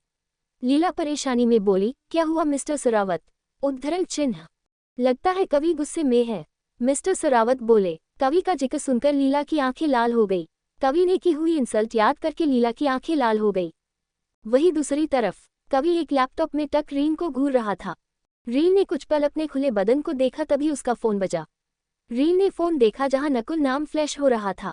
उसने कॉल रिसीव किया। रीन को फोन उठाता देख कवि ने जल्दबाजी में टेबल पर से हेडफोन उठाए। वो तो इसी तैयारी में बैठा था कब रीन कुछ बोले। रीन की प्यारी सी आवाज कवि को सुनाई देती है, हेलो नकुल। हम बोलो ना। उद्धरण चिन्ह। नकुल। रीन के मुंह से किसी लड़के का नाम सुनकर कवि की आंखें लाल हो गई। रीन, अच्छा, मैं तो वहां नहीं हूँ। तुम्हें सही वक्त आने पर बताऊंगी कहाँ शिफ्ट हुए हैं हम सब। जरूर। रीन की बातें सुनकर कवि को अब क्यूरियोसिटी जागने लगी। क्या बात कर रही होगी वो उस लड़के से? तभी रीन की आवाज आई, कैसे हो? अच्छा, हम जल्दी मिलेंगे। I miss your too baby. Really my love, I love your too baby. एक प्यारी सी किस देकर कॉल रखकर नहाने चली गई। बस यही सुनना बाकी था। अब तो कवि के गुस्से का कोई ठिकाना नहीं रहता। रीन किसी और से प्यार करती है। उस दिन भी रीन ने एक लड़के को किस किया था। अगर रीन किसी लड़के से प्यार करती है तो जरूर उसके साथ सो चुकी होगी। कवि तो पहले से ही रीन के कैरेक्टर को लेकर गलत सोच रखता था। अब रीन किसी को दिल में जगह दे सकती है तो जरूर बिस्तर पर भी जगह दे चुकी होगी। इतना सोच कवि का गुस्सा उबाल मारने लगा। उसने रूम को तहस नहस करना शुरू कर दिया। कवि को इतना गुस्सा आ रहा था जिसके चलते वो रीन का खून कर देना चाहता था। कवि गुस्से में अपने रूम में बने सीक्रेट रूम में जाकर वहां मौजूद सभी चीजों को तोड़ने लगा। उसने एक एक करके उस रूम को खराब कर दिया। उसके हाथों में एक 47 राइफल थी, जिससे वो सभी चीज़ों को गोलियों से भून रहा था। नकुल रीन के घर के बाहर था और उसके साथ एक छोटी बच्ची थी। रीन उसी के साथ बात कर रही थी। नकुल कल रात लकी के साथ था। उसने थोड़ी ड्रिंक कर ली थी। रीन उसे पकड़ न ले इसलिए नकुल लेट आया था। नकुल के साथ आई बच्ची उनके विला में काम करने वाली मेड की बेटी है। उसका स्कूल नकुल के रास्ते में था और उसकी बस भी आज लेट थी, इसलिए नकुल उसे छोड़ देगा और रीन को भी इस बच्ची से मिलवा देगा। इतना सोचकर नकुल यहाँ आया था। रीन कहाँ रहती है जो उसे एड्रेस बता नहीं रही है, इतना सोचकर नकुल परेशान हो गया और उस बच्ची को स्कूल छोड़ने चला गया। आधे घंटे बाद सिया जी, मिस्टर सरावत और लीला तीनों रीन का इंतजार कर रहे थे। कभी कभी घर पर खाना नहीं खाता है और अब तो लीला और उसका परिवार है, इसलिए कभी उनके साथ खाने से रहा। लीला को अपनी तबीयत कुछ बुझी बुझी सी लग रही थी। रीन का रूम। रीन ने स्काई ब्लू कलर की घुटनों तक की फ्रॉक पहनी थी। कल रात कवि के नाखून उसके थाई पर चुभ गए थे। रीन जीन्स पहनती तो वहाँ दर्द होता। रीन ने वॉशरूम का गेट खोला और टॉवल से बाल सुखाकर उसे स्टैंड पर दिया। रीन का चेहरा मुरझाया हुआ था। उसे हॉस्टल जाना था पिंकी के पास रहने के लिए। रीन पीछे मुड़ी और उसकी चीख निकल गई, आहे! उद्धरण चिन्ह। कवि को काउच पर किसी राजा की तरह बैठा देखकर रीन की आंखें डर से भर गई। कवि के हाथों से खून रिस रहा था। शायद एक्सपेंसिव शो पीस तोड़ते हुए चोट लगी गई हो। रीन को पीछे खिसकता देख कवि टेढ़ा मुस्कुराया। ब्लैक बिजनेस सूट, बिखरे बाल, लाल आंखें, ये सब कुछ आज कवि को सच में एक डेविल का लुक दे रहे थे। रीन ने दरवाजे की तरफ कदम बढ़ाए और यहाँ कवि ने 4 कदम चलकर उसे अपने सख्त हाथों में जकड़ लिया और बेड पर फेंकने के बाद बोला, हाउ डर यू? रीन ने रोकर कहा, प्लीज खून कवि, छोड़ दीजिए हमें। उद्धरण चिन्ह। कवि ने रीन के बालों को मुट्ठी में भींचकर चिल्लाया, कहाँ जाने दूँ तुझे? हम उस आशिक के पास जिससे तू प्यार करती है। प्यार प्यार प्यार अंडस्को माई फुट। अंडस्को तू उसका बिस्तर भी गर्म कर चुकी होगी, है ना? रीन दर्द बर्दाश्त करके बोली, आह छोड़िए कवि, हमें दर्द हो रहा है। दर्द TCH बेबी को दर्द हो रहा है। तब दर्द नहीं हुआ जब उसने तुझे यहाँ छुआ होगा। कवि रीन के नेक के बाद सीने पर उंगली रखकर गुर्राया, यहाँ दर्द नहीं हुआ था जब उसने तुझे यहाँ चूमा होगा। मेरे बेबीज को काटा होगा। उद्धरण चिन्ह। उसने रीन की पैरों के बीच हाथ रखा और चिल्लाया, शर्म नहीं आई तुझे अपनी बॉडी को चिल्वाते हुए? प्यार करेगी उससे? तुझे बहुत बुखार चढ़ा है प्यार का। उसे बीच कॉलेज में किस कर रही थी। अब तक तो उस लड़के के साथ सभी गुल खिला चुकी होगी। रियली यू आर सच अ वर्री। उद्धरण चिन्ह। बस अब कवि ने हदें पार कर दी थी। रीन तो जानती भी नहीं है कवि उसके ऊपर गुस्सा क्यों कर रहा है। प्यार किसने कहा कविन से हम किससे प्यार करते हैं? कवि के आखिरी शब्द ने रीन की सब्र का बांध तोड़ दिया। रीन ने गुस्से में उसके हाथों पर हाथ रखा और रोते हुए बोली, yes I am the one which you said कवि। मैं उससे प्यार करती हूँ, पर आपको क्यों फर्क पड़ रहा है? आप मुझे इस्तेमाल करना चाहते हैं तो उसके लिए प्यार की जरूरत नहीं होती। एक चीज के दिल की बात से आपको क्या फर्क पड़ता है? रीन ने अपनी जिंदगी भर की हिम्मत आज जुटा दी। उसके बदन में डर की एक तेज लहर दौड़ गई। पता नहीं अब कवि क्या करेगा सोचकर रीन कांपने लगी, क्योंकि कवि को ऊंची आवाज में बात करना पसंद नहीं है। कवि ने रीन के बालों से हाथ हटा लिया और वो सोच में गुम हो गया। उसने एक बार रोती हुई रीन को देखा और सोचने लगा, सही तो कह रही है, मुझे उससे क्या, ये तो ऑलरेडी यूज हो चुकी है, फिर भी मुझे इसके साथ से करना है। ऐसा क्यों? करती रही जिससे प्यार करना है। ये मेरी जरूरत है और मैं इसका इस्तेमाल अच्छे से करूंगा। कवि ने रीन को घुरा और अचानक उसके कंधों को पकड़ा और उसे कंधे से पकड़कर धक्का दिया। रीन बेड पर थी और कवि उसके ऊपर लेट चुका था। रीन का नाजुक जिस्म कवि के नीचे दब गया और वो रो पड़ी। यहाँ कवि ने अपने कांपते होंठ रीन के होंठों पर रख दिया और कुछ पल उन्हें काटने के बाद बोला, you are just a need. आज तक कर लिया जिसे जितना प्यार करना था। आइंदा किसी लड़के के करीब गई या मेरे बच्चों के नीचे दफन अपने इस दिल में किसी आदमी को जगह दी तो 1 मिनट नहीं लगेगा मुझे इस दिल को तेरे जिस्म से अलग करने में। I won't even hesitate to rape your dead body. उद्धरण चिन्ह। कवि की बात सुनकर रीन का बदन कांप उठा। कवि ने अपने ट्विंस को हाथों में भरा और बेहद जोर से उन्हें निचोड़ने लगा। कवि के दिमाग और दिल में बेहद उलझने थी। कवि तो सिर्फ रीन की बॉडी चाहता है, तो फिर उसे रीन के किसी और से प्यार करने की बात पता चलने पर इतना गुस्सा क्यों आ रहा है? 10 मिनट बाद कवि ने अपना चेहरा रीन के खुले उभारों से बाहर निकाला और होंठों को लीक करके बोला, हम टेस्टी विदाउट मिल्क। एक दिन यहाँ से जरूर आएगा और इस पर सिर्फ मेरा हक होगा, सिर्फ मेरा। तेरा दिल जिस चीज से कवर है वो चीज मेरी है। ये दोनों मेरे हैं और तू भी मेरी है। जिस दिन तूने इस बदतमीजी दिल को किसी और के लिए धड़काया, उस दिन तुझे मैं साक्षात मौत के दर्शन करवाऊंगा। I will punish you hard baby. उद्धरण चिन्ह। अब आगे क्या होगा जानने के लिए बने रहिए सिर्फ हमारे YouTube चैनल पर। Episode 41 just feel me baby. अब आगे 10 मिनट बाद कवि ने अपना चेहरा रीन के खुले उभारों से बाहर निकाला और होंठों को लीक करके बोला, हम टेस्टी विदाउट मिल्क। एक दिन यहाँ से जरूर आएगा और इस पर सिर्फ मेरा हक होगा, सिर्फ मेरा।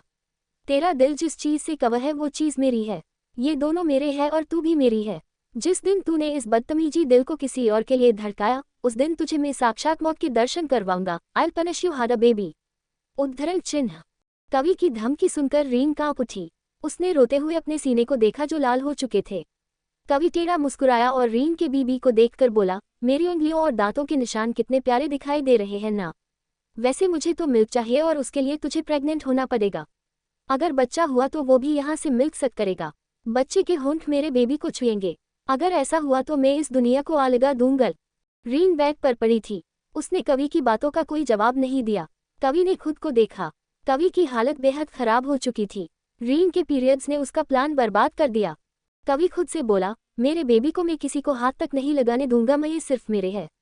कितने प्यारे हैं दोनों, बिल्कुल मिल्क की तरह वाइट, और थोड़ा सा दबा दिया तो रेड हो जाते हैं। इतना दूध की तरह गोरा होने का क्या फायदा मेरे ट्विंस का। जरा सा मिल्क तो देते नहीं है। लगता है इन्हें डैडी को परेशान करना अच्छा लगता है। मतलब मेरे बच्चों को दूध देंगी तो मुझे क्यों नहीं? मुझ में क्या कांटे लगे हैं? रीन के सुबकने की आवाज़ सुनकर कवि अपनी सोच से बाहर आता है और रीन को देखता है जो बेहिसाब रो रही थी। कवि को उसके रोने से कोई फर्क नहीं पड़ता है। कवि ने रीन के होंठों को देखा तो उसका गला सूखने लगा। रीन के ऊपर झुककर कवि ने उसके खुले उभार को हल्के हाथों से सहलाया। कवि बेहद प्यार से दोनों बीबी को सहला दबा रहा था। कवि के इतने प्यार से मसाज देने से ना चाहते हुए भी रीन की हल्की आह निकल गई। उसे बेहद अजीब महसूस हो रहा था। कवि ने उसकी सेंसिटिव एरिया को 2 उंगलियों से दबाया।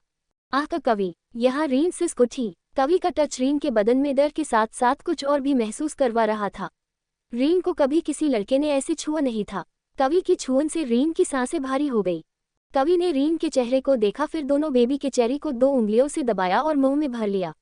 कवि के होंठों की छुअन महसूस करके रीन सिसक रही थी। आह कवि, आह धीरे। उद्धरण चिन्ह। रीन की मौन वॉइस सुनकर कवि की सांसें भारी हो गई। उसने अपने काम को और शिद्दत से अंजाम दिया और यहाँ रीन की हालत बिगड़ने लगी थी। रीनू, कितनी देर बेटा, तुम उठी या नहीं? सियाजी दरवाजा नोक करते हुए बोली। रीन और कवि की आंखें मिली। कवि सब कुछ इग्नोर करके वापस उन्हें सक करने लगा। यहाँ रीन ने अपनी आवाज को संभाला और बोली, आ रही हूँ मम्मा। सियाजी ने ना में गर्दन हिलाए और नीचे उतर गई और यहाँ कवि ने रीन के दोनों उभारों को कसकर मुट्ठी में भींच लिया। रीन को दर्द भी हुआ और कुछ अजीब सी हलचल भी महसूस हुई। कवि उसके ऊपर लेट गया और एक बीबी को सक करते हुए दूसरे को मसाज देने लगा। रीन की ना चाहते हुए भी आहें निकल रही थी। रीन को अपनी थाई पर कुछ चुभा। रीन अपनी भारी सांसें संभाल कर कहती है, का कवि कुछ चुभ रहा है आ। रीन की मौन वॉइस सुनकर और उसके इतने सॉफ्ट बीबी को हाथों और होंठों पर महसूस करके कवि हार्ड हो चुका था। एक बेबी को सक करते हुए कवि ने उसे खिंचा और रीन की आंखों में देखकर बेबी को हल्का काट कर बोला, it's my little demon baby. Reen की आंखें बाहर आने को हो गई। वो दोनों एक दूसरे की आंखों में देख रहे थे। रीन को बहुत शर्म आ रही थी कवि के सामने बिना किसी कपड़े के। कवि क्या है, कितना बड़ा है और कितना सख्त है, ये सब रीन अच्छे से महसूस कर सकती थी। रीन को डर लगने लगा था। कवि अगर उसके साथ वो सब करेगा तो? खून, कवि ने अगर मुझे वैसे प्यार किया तो? नहीं, ये बहुत बड़े है, मैं पहले स्ट्रोक में ही मर जाऊंगी। नहीं। रीन तो यही सब सोचकर रोने लगी थी। जिस कदर कवि पागलपन की हदें पार कर रहा था, उस हिसाब से वो रीन की बॉडी नोचे बिना तो उसे छोड़ेगा नहीं। क्या हुआ बेबी, मजा नहीं आ रहा? और अच्छे से मसाज दूं? कवि मदहोशी में बोला। रीन ने आहें भरी और अपनी मौन कंट्रोल करके बोली, कवि कुछ अजीब महसूस हो रहा है। कवि पूछता है, कहाँ अजीब महसूस हो रहा है बेबी? रीन ने ना में गर्दन हिलाई। कवि ने उसके होंठों पर बेहद सैसुली जीभ घुमाए और मदहोश आवाज में बोला, बताओ ना रीनू, कहाँ अजीब फील हो रहा है? रीन कुछ नहीं कहती, बस ब्लैंकेट को मुट्ठी में भींच लेती है। कवि रीन की आंखों में देखते हुए एक हाथ नीचे उसके पैरों के बीच टिकाकर कहता है, यहाँ हो रहा है। I am suffering from the same pain darling and at the same spot. Kavi के वहां छूने से रीन की हालत बिगड़ गई। उसने चेहरा पीलों में धंसा लिया और आहें भरने लगी। रीन का मदहोशी भरा चेहरा देख कवि को बहुत ज्यादा बेचैनी होने लगी। उसके लिए अब ये 5 दिन मुश्किल के साबित होने वाले थे। कवि ने अपने हाथों को वापस लिया और तेज सांसें लेकर रीन को देखा जो होंठों को दांतों तले दबा रही थी। बेबी, बस 5 दिन, उसके बाद हम एक हो जाएंगे। फिर मैं रोज रात तेरी इस बॉडी को खुश करूंगा। आज जस्ट फील मी बेबी। कवि ने रीन की आंखों में देखते हुए निप्पी पर टंग घुमाई। आह का कवि रीन को अपने टच से पिघलता देख और उसके मुंह से इतनी सेंसुअल आवाज में अपना नाम सुनकर कवि और बर्दाश्त नहीं कर सका। उसने रीन के होंठों को 2 मिनट चूमा और खड़ा हो गया। रीन कवि के पेंट के ऊपर से उसकी हालत देख थूक गटक लेती है। रीन की हरकत देख कवि टेढ़ा मुस्कुराया और बोला, डर मत बेबी, तेरा ही हूं मैं भी और ये भी। इतना कह कवि ने अचानक चिल्लाते हुए कहा, आज कर लिया प्यार का जिक्र, आगे से तेरी जबान से किसी के लिए प्यार करती हूँ ऐसा सुना तो पहले उस आदमी को मारूंगा, फिर तेरा आर पे करूंगा। मैं अपने फर्स्ट से के लिए बेहद एक्साइटेड हूँ और तेरी वजह से उसे खराब नहीं करना चाहता। इतना कहकर कवि ने अपने बच्चों को थोड़ी देर प्यार किया और कंपनी निकल गया। कवि के जाते ही रीन ने अपना हुलिया ठीक किया और नीचे चली गई। आज रीन उदास थी, उसे खुद के ऊपर गुस्सा आ रहा था। रीन कवि के टच से पिघल कैसे सकती थी। 3 साल पहले उस रात भी रीन ने सबसे बड़ी गलती कर दी, जिसकी सजा रीन आज तक भुगत रही है। आखिर क्यों आज उसने कवि को महसूस किया। रीन ब्रेकफास्ट के वक्त किसी से ज्यादा बात नहीं करती। सिया जी के गले मिलकर वो फ्लावर शॉप चली गई। फ्लावर शॉप में आज नकुल और परी रीन से मिलने आने वाले थे। वहीं दूसरी तरफ दोपहर का वक्त रीवा और पिंकी दोनों हॉस्टल में थे। पिंकी ने रीवा को पढ़ाया और खाना खिलाकर सुला दिया। रीवा की मां ने अब तक रीवा से कोई कांटेक्ट नहीं किया था। उन्हें डर था कहीं निक रीवा तक पहुंच ना जाए। निक की हालत किसी पागल कुत्ते की तरह हो चुकी थी रीवा के बगैर। रीवा को ढूंढने के लिए वो अपने डैड की सारी पॉवर लगा चुका था। पिंकी नहाकर वॉशरूम से बाहर आई। उसने सिर्फ एक टॉवल लपेट रखा था। पिंकी जो अपने बाल सुखा रही थी, अचानक किसी ने उसकी कमर को जकड़ लिया। लकी के हाथ पिंकी की कमर पर लिपटे थे। लकी हाँफ रहा था क्योंकि अभी अभी इतना बड़ा पाइप चढ़कर खिड़की से रूम के अंदर दाखिल हुआ था। लकी अपनी पॉवर का इस्तेमाल करके बिना किसी झिझक के हॉस्टल में आ सकता था, मगर ऐसा करने से कवि को पता चल जाता लकी किसी लड़की के पीछे पड़ा हुआ है। पिंकी लकी की छुअन पहचान गई। पहचानती कैसे नहीं, लकी के हर एक टच को पिंकी अंदर तक महसूस कर चुकी थी। लकी ने पिंकी के कान को काटकर मदहोश आवाज में कहा, क्या हुआ बेबी, पहचाना नहीं मुझे? उद्धरण चिन्ह। पिंकी ने आंखें मिचली और डरते हुए पीछे मुड़ने लगी। लकी ने एक बार पूरा रूम देखा, मगर सोफे पर सो रही बच्ची को देख उसका मुंह बन गया। लकी सोचने लगा, कौन है ये? कहीं ये मेरी पिंकी की बेटी? नहीं नहीं, इतनी बड़ी बच्ची कैसे हो सकती है? पिंकी के चेहरे पर झुकते हुए उसने जल्दबाजी में पूछा, कौन है ये बच्ची? कहीं ये तुम्हारी बच्ची तो नहीं? तुम्हारी एज क्या है? बोलो जल्दी। मैं 23 साल की हूँ और ये मेरी बच्ची नहीं है, ये बेचारी प्रॉब्लम में फंसी है इसलिए हमारे साथ रहती है, पिंकी डरते हुए बोली। लकी के दिल को सुकून मिला। उसने पिंकी का हाथ पकड़ा और उसे बाथरूम में ले जाकर दरवाजा बंद किया और एक झटके में उसका टॉवल खोल दिया। पिंकी ने खुद को ढकना चाहा और यहाँ लकी ने उसके दोनों हाथ, एक जो सीने पर था और दूसरा जो लिटिल पिंकी पर था, दोनों को एक हाथ में पकड़ लिया और उन्हें पिंकी के सर पर ऊपर जकड़ लिया। लकी ने पिंकी को वार्निंग भरा लुक दिया जिससे पिंकी डर गई और चुपचाप लकी को मनमानी करने दी। लकी के होंठों ने पिंकी के चेहरे से उसके लबों तक का सफर तय किया। दोनों की किस बेहद डीप और पेशनेट थी। पिंकी को साथ न देता देख लकी ने एक हाथ नीचे ले जाकर पिंकी पर रख दिया और कुछ ऐसा किया जिससे पिंकी की चीख निकल गई। लकी ने उसके मुंह में टंग एंटर की और उसे गहराई से चूमने लगा। साथ ही उसकी फिंगर हौले हौले पिंकी के अंदर मूव हो रही थी। लकी को पिछली बार पिंकी का आहें भरना पसंद आया था जब उनका प्ले खत्म हुआ। मतलब सिर्फ पिंकी का, तब पिंकी के पैर खड़े खड़े कांप रहे थे और वो चीख भी रही थी। उसकी सेवाएं चीखी लकी को बेहद पसंद थी। बस लकी उन्हें ही निकलवाने आया था। ऐसा नहीं है कि लकी को पिंकी के साथ से नहीं करना, उसे सब कुछ करना है, बस वो सही वक्त और पिंकी की मर्जी का इंतजार करेगा। उसने पिंकी के दोनों बी बाई को एक हाथ में जकड़ लिया और उन्हें खिंचते हुए बोला, लेट्स हैव फन बेबी। उस रात की तरह आज भी तुम्हें सुकून पहुंचाना मेरा काम है। उद्धरण चिन्ह। लकी ने उसकी निप्पी को होंठों में भर लिया और जोर से सक करने लगा। साथ ही उसके हाथ नीचे अपना काम कर रहे थे। पिंकी चिल्लाना चाहती थी, ये सब उसकी बर्दाश्त के बाहर था, मगर रीवा उठ ना जाए इसलिए वो अपने मुंह को कवर करके आहें भरने लगी। लकी ने उसे बड़े से वॉश बेसिन की स्लैब पर बिठाया और उसके पैर झटके में अलग कर दिए। पिंकी ने आंखें मिचली और यहाँ लकी ने बिना देरी किए उसके वर्टिकल होंठों पर अपने होंठों को रख दिया और वह अजीब घुमाने लगा। पिंकी रो रही थी, उसे ये सब अच्छा नहीं लग रहा था।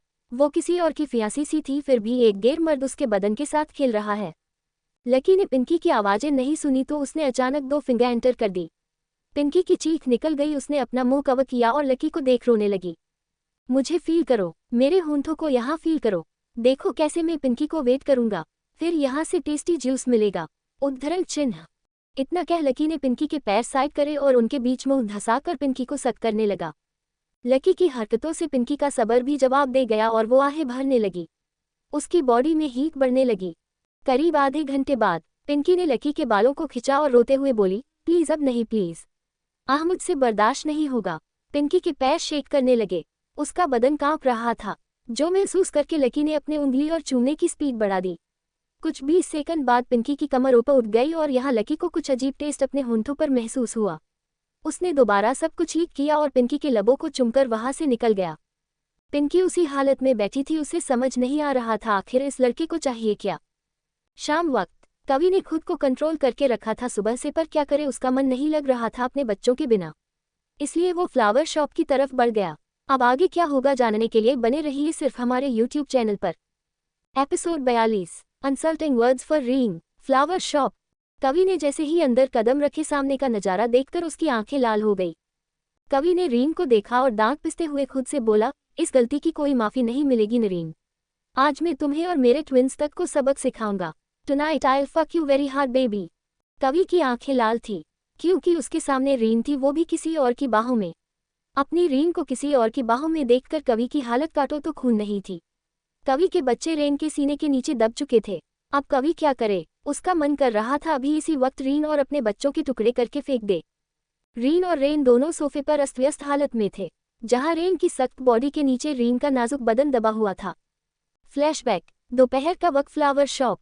आज नकुल और नकुल के मेंशन में काम करने वाली आंटी की छोटी बेटी परी रीन से मिलने आए थे। रीन उनसे मिलकर बहुत खुश हो गई। नकुल ने रीन से बहुत बार पूछा रीन का घर कहाँ है, वो कहाँ शिफ्ट हुई है, पर रीन ने बहाना बना दिया। नकुल बस रीन और परी की बातें सुन रहा था। उसने परी की बात सुनी, आप कितनी क्यूट हो रीनू आंटी। उद्धरण चिन्ह। बच्ची के मुंह से आंटी सुनकर रीन को थोड़ा अजीब लगा, पर उसने कुछ न कहा। उसे क्यों कहेगी, रीन हमेशा लड़की थोड़ी ना रहेगी, एक दिन तो आंटी बन ही जाएगी ना। इतना सोचकर उसने कुछ नहीं कहा। नकुल अपना फोन स्क्रॉल कर रहा था। रीन की कलीग ने नकुल कॉफी ऑफर की। नकुल को भूख लगी थी, इसलिए उसने नकली मुस्कान देकर कॉफी थाम ली। आप कितनी क्यूट हो परी, आप मेरे घर चलोगे कुछ देर के लिए प्लीज, रीन प्यार से बोली। परी ने कुछ सोचकर कहा, मैं आपके साथ जाऊंगी तो मेरी मम्मी का क्या होगा। रीन और नकुल मुस्कुरा दिए।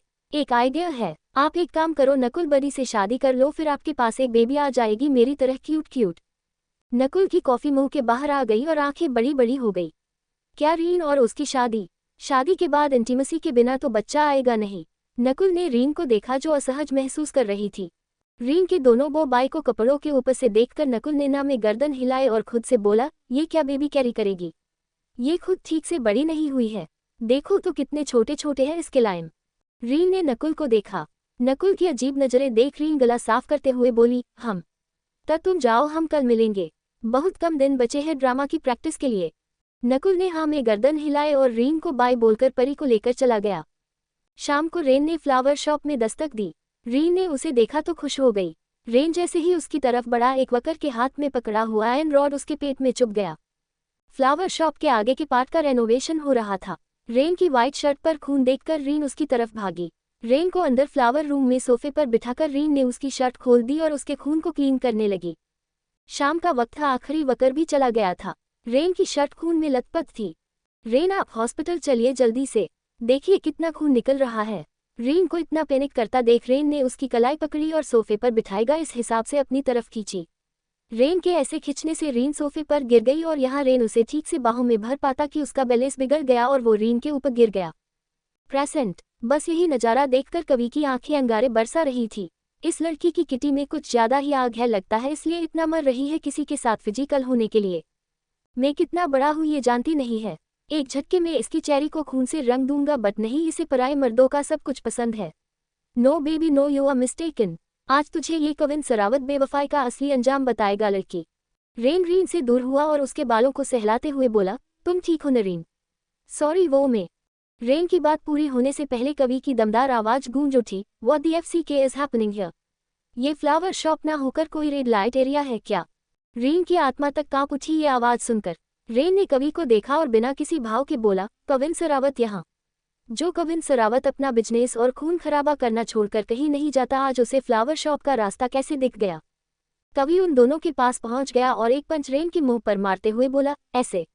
उद्धरण चिन्ह। रीन ने कवि की आंखों में देखा जिनमें सिर्फ रीन के लिए दर्द भरी सजा दिखाई दे रही थी। रेन आप ठीक तो है ना, कहते हुए रीन ने रेन की बाजू पकड़ ली। अब तो कवि का गुस्सा फूट पड़ा। उसने रीन के बालों को खिंचा और एक तेज धक्के के साथ सोफे पर फेंक दिया। आह! रीन की चीख निकल गई, क्योंकि कवि ने कल रात उसके पेट और कमर को मसला था, जिस वजह से वहां पर ऑलरेडी बेहद दर्द था। रीन, तुम ठीक हो ना? रीन के पास जाता तब तक कवि ने रीन को अपनी गोद में उठा लिया। कवि, छोड़ो रीन को, तुम उसे कहाँ ले जा रहे हो? Leave her right now. उद्धरण चिन्ह। कवि टेढ़ा मुस्कुराया और आंखों में आग लिए पहले उसने रीन को देखा। रीन ने अपनी आंसुओं से सनी हुई आंखें मिचली।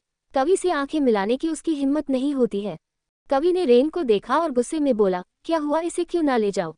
ओ, तुम दोनों का सिर रह गया इसलिए बुरा लग रहा है। शट योर माउथ कवि, रीन चिल्लाया। कवि उससे दोगुनी तेज आवाज में बोला, क्या हुआ, बुरा लगा? अरे तुम दोनों कहाँ तक पहुंचे थे? अब तक तो इसके कपड़े भी नहीं उतरे हैं। रुको, मैं उतार देता हूँ। उद्धरण चिन्ह। कवि ने रीन को देखा जो बेहिसाब दर्द में रो रही थी। कवि को कोई फर्क नहीं पड़ता रीन के रोने से। उसकी नज़र में तो रीन एक धोखेबाज औरत है जिसने आज फ्लावर शॉप में रीन को इनवाइट करके उसके साथ सुहागरात का प्लान बनाया था। रीन, तू सच में एक एसएलटी से भी ज्यादा गिरी हुई है। कवि की बात सुनकर रीन को इतना गुस्सा आया कि उसने रीन को जबरदस्ती कवि की गोद से नीचे उतारा और कवि के फेस पर एक पंच मार दिया। रीन ने रीन का हाथ थामा और बोला, रोते नहीं प्रिंसेस। प्रिंसेस माय फुट, कहकर कवि ने बड़ी बेदर्दी से रीन का हाथ खिंचा और उसे अपनी साइड करके रीन को उंगली दिखाकर बोला, अगर अभी तूने दोबारा इसे छुआ तो मेरी मरी हुई माँ की कसम, इस लड़की की बॉडी को जलाकर राख कर दूंगा। रीन 2 कदम पीछे हट गया। कवि ने अपनी माँ की कसम ली है तो वो जरूर वैसा कुछ करेगा। रीन अच्छे से जानता है कवि को। किस हक से तुम रीन को छू रहे हो? रीन बोला, इसलिए क्योंकि ये मेरी सटी आंट है और अब इसकी ऐसी घटिया हरकतों से सरावत खानदान की नाक कटेगी। मेरी आंट को लगता है 20 साल की उम्र से ही न्यू दिकर ट्राई करने का शौक है। Just like worry. उद्धरण चिन्ह। रीन और कवि की आंखें मिली। कवि खुद नहीं जानता है आज उसने रीन को किस हद तक बुरा भला कहा है। रीन को घसीटते हुए कवि ने रीन को देखा जो सदमे में था। लीला और मिस्टर सरावत की शादी के बारे में किसी को पता नहीं था। कवि चाहता था किसी को पता ना चले। वहीं दूसरी तरफ लीला ने मिस्टर सरावत को बहला फुसलाकर रिसेप्शन पार्टी ऑर्गेनाइज करने को बोल रही थी, जहां पूरे थाईलैंड को उसके अमीर होने की बात पता चले। कवि रीन को बेदर्दी से घसीटते हुए फ्लावर शॉप के बाहर ले गया। रीन ने रोते हुए कहा, आहे कवि, दर्द हो रहा है। कवि जो इतने गुस्से में था कि अभी रीन का खून कर देना चाहता था। रीन को इतना मासूम बनता देख उसकी आंखें लाल हो गई और उसने रीन को एक पिल के पास धक्का दिया और उसके जबड़े को दबाकर बोला, तू और मेरे दोनों ट्विन्स सब के सब बेवफा है। तुझे शर्म नहीं आई उस पराया आदमी के साथ? छी, अरे इतनी आग थी तेरी बॉडी में तो मुझे बताती, मैं तुझे प्यार करते हुए मार डालता। इस हद तक सैटिस्फैक्शन देता कि तू किसी और को देखती तक नहीं। मगर नहीं, एक बाजारों औरत कभी। कवि अपनी बात कहते हुए रुक गया। रीन को बाजारों कहना मतलब रीन को दूसरों के साथ इमेजिन करना। कवि ने रीन के उभारों को जकड़ लिया और दांत पीसकर बोला, आज रात तुझे और इन 2 धोखेबाज बेबीज को धोखेबाजी का एक ऐसा सबक मिलेगा जो तू जिंदगी भर याद रखेगी। आज तू मेरी मिस्ट्रेस बनेगी। तेरी जिंदगी पर, इस नायाब बदन पर सिर्फ मेरा हक होगा, सिर्फ मेरा। ये मेरे बच्चे जो इतने मासूम दिखते हैं पर इन्हें भी पराये आदमियों के हाथों और होंठों की आदत पड़ चुकी होगी। इतना कह उसने दांत पिसे और रीन को खींचते हुए कार की बैक सीट में फेंक दिया और खुद भी बैठ गया। रीन कवि की बातों से पहुंचे हुए सदमे से बाहर आया और उसने अपनी शर्ट पहन ली और बाहर भागा। कवि की कार को जाता देख उसने ना में गर्दन हिलाई। उसे लगा मिस्टर सरावत का ऑर्डर मिला होगा कवि को रीन को घर लेकर आए ऐसा। वहीं दूसरी तरफ हॉस्टल रूम। आज पहली बार पिंकी दिन में सोई थी। शायद लकी की मेहनत का असर था जो इतना स्ट्रॉन्ग और वाइल्ड प्लेजर मिलने के बाद पिंकी की आंखें लगी थी। लकी तो अपनी लिटिल पिंकी को खुश करके निकल गया, मगर उसके बाद भी पिंकी के पैर लगभग 15 मिनट तक कांपे थे। उसका दूसरा दिल ना जाने लकी की याद में कितनी देर तक धड़कता रहा। ये दूसरा दिल क्या है आप समझ जाओ। आप उतने तो स्मार्ट हो ही, जल्दी समझ जाओगे। उद्धरण चिन्ह। सरावत मेंशन। सिया जी परेशान होकर खुद से बोली, क्या हुआ है रीनू को जो वो एक पल भी घर में नहीं ठहरती? क्या उसे सरावत मेंशन में नहीं रहना? अगर ऐसा है तो मेरी रीनू और मैं ये घर छोड़कर चले जाएंगे। रीन घर नहीं आई है ये बात पता चलते ही मिस्टर सरावत सिया जी से मिले और उन्हें शांत करवाते हुए बोली, सिया जी रीन आ जाएगी, आप परेशान मत होना, मैं बॉडीगार्ड भेजता हूँ फ्लावर शॉप पर। वहीं दूसरी तरफ कवि की कार का माहौल बहुत डरावना था। रीन खिड़की से सटकर बैठी थी और कवि उसे गुस्से में घूर रहा था। कवि अब खुद को रोक नहीं पाया और उसने पार्टीशन ऑन करने से पहले ड्राइवर से कहा, मेरे विला पर कार ले चलो। एंड हाँ, ऐसे विला पर जहाँ जल्द से जल्द पहुंचे। एंड वन मोर थिंग, कितनी भी चीखें सुनाई दे, कार की स्पीड जरा सी भी कम नहीं होनी चाहिए। अंडरस्टैंड? उद्धरण चिन्ह। वाई यस बॉस, ड्राइवर हकलाते हुए बोला। यहाँ पार्टीशन ऑन हुआ और कवि ने एक झटके में रीन के निचले हिस्से को छू लिया और उसके गालों में उंगलियां गड़ाते हुए बोला, अब तू अपनी धोखेबाजी का अंजाम देखेगी। आज मेरे बच्चों को खून में लथपथ होना पड़ेगा। उनके धोखे का यही अंजाम है।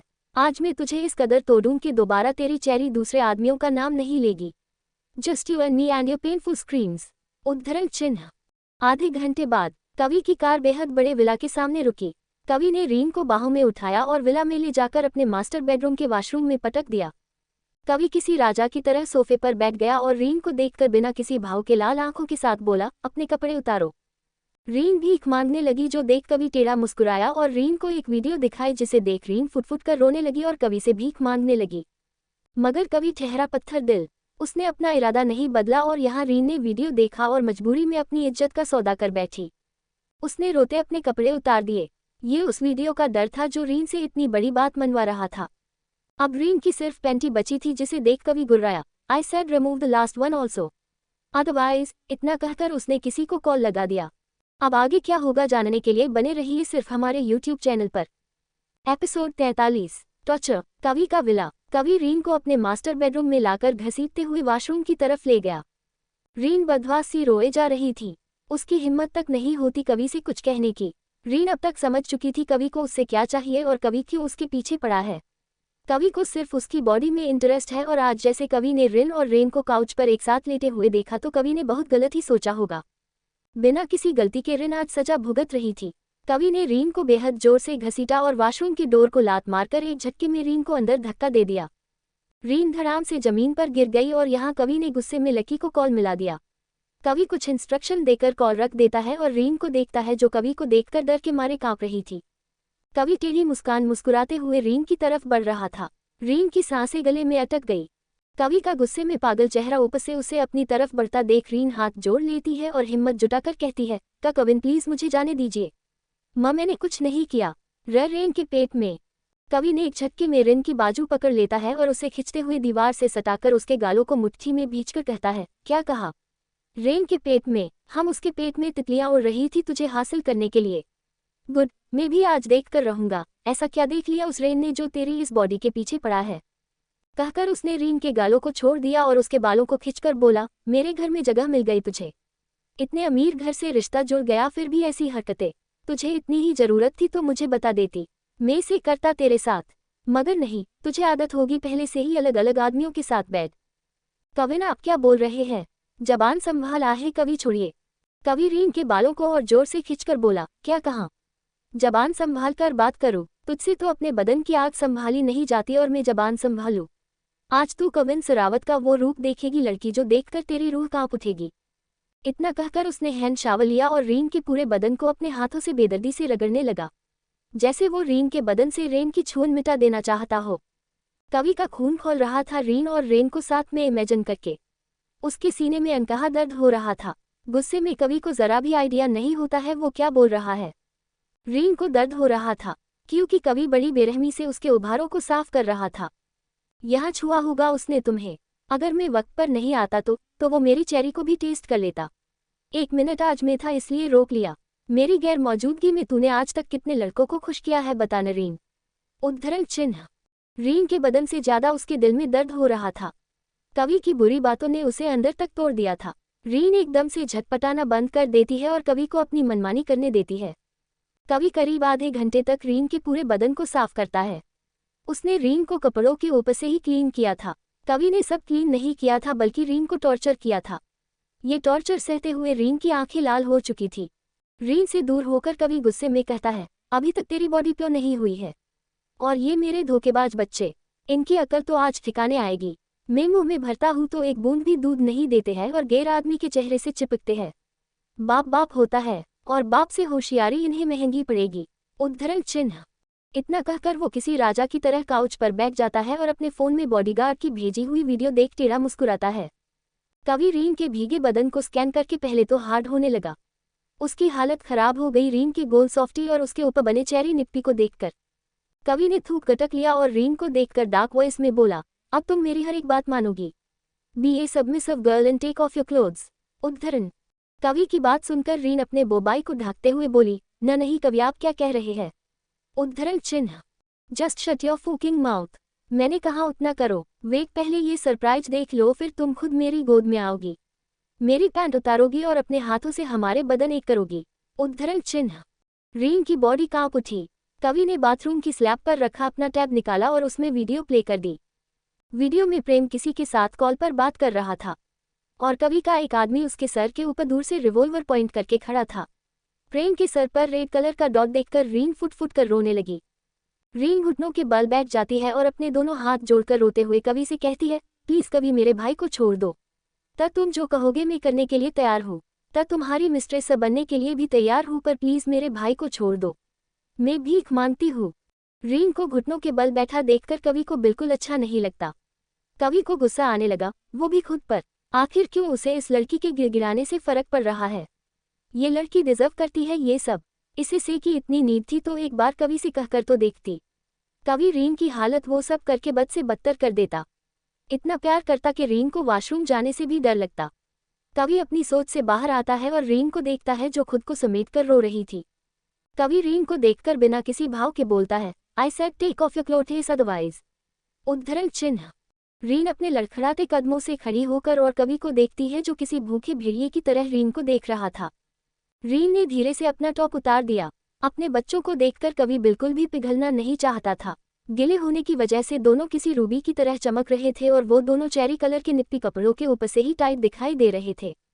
कितने मासूम है ये दोनों, बिल्कुल छोटे छोटे बेबीज की तरह। इनकी माँ भी तो मासूम दिखती है, पर शक्ल से मासूम दिखती है। कवि ने अपना गला तर किया। उसका डेमोन रीन के लिए पागल हो रहा था। कवि रीन के बेबीज को घूरते हुए कहता है, इन एंड स्कर्ट ऑल्सो। उद्धरण चिन्ह। रीन ने आंखें मीच ली और कवि को देखकर रोते उसने स्कर्ट निकाल दी। ठंडी हवा का झोंका रीन के पैरों को छू गया। रीन के इतने हॉट और सेवाए लेग्स देखकर अब कवि का कंट्रोल छूटने लगा। उसे रीन के अंदर जाना था, वो भी बेहद बेदर्दी से।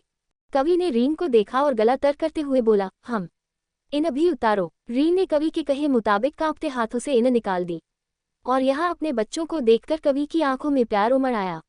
कवि का मन कर रहा था उन्हें खा जाए, इतना चूमे, इतना प्यार करे कि वो कभी दूसरे आदमी के पास जाने का ना सोचे।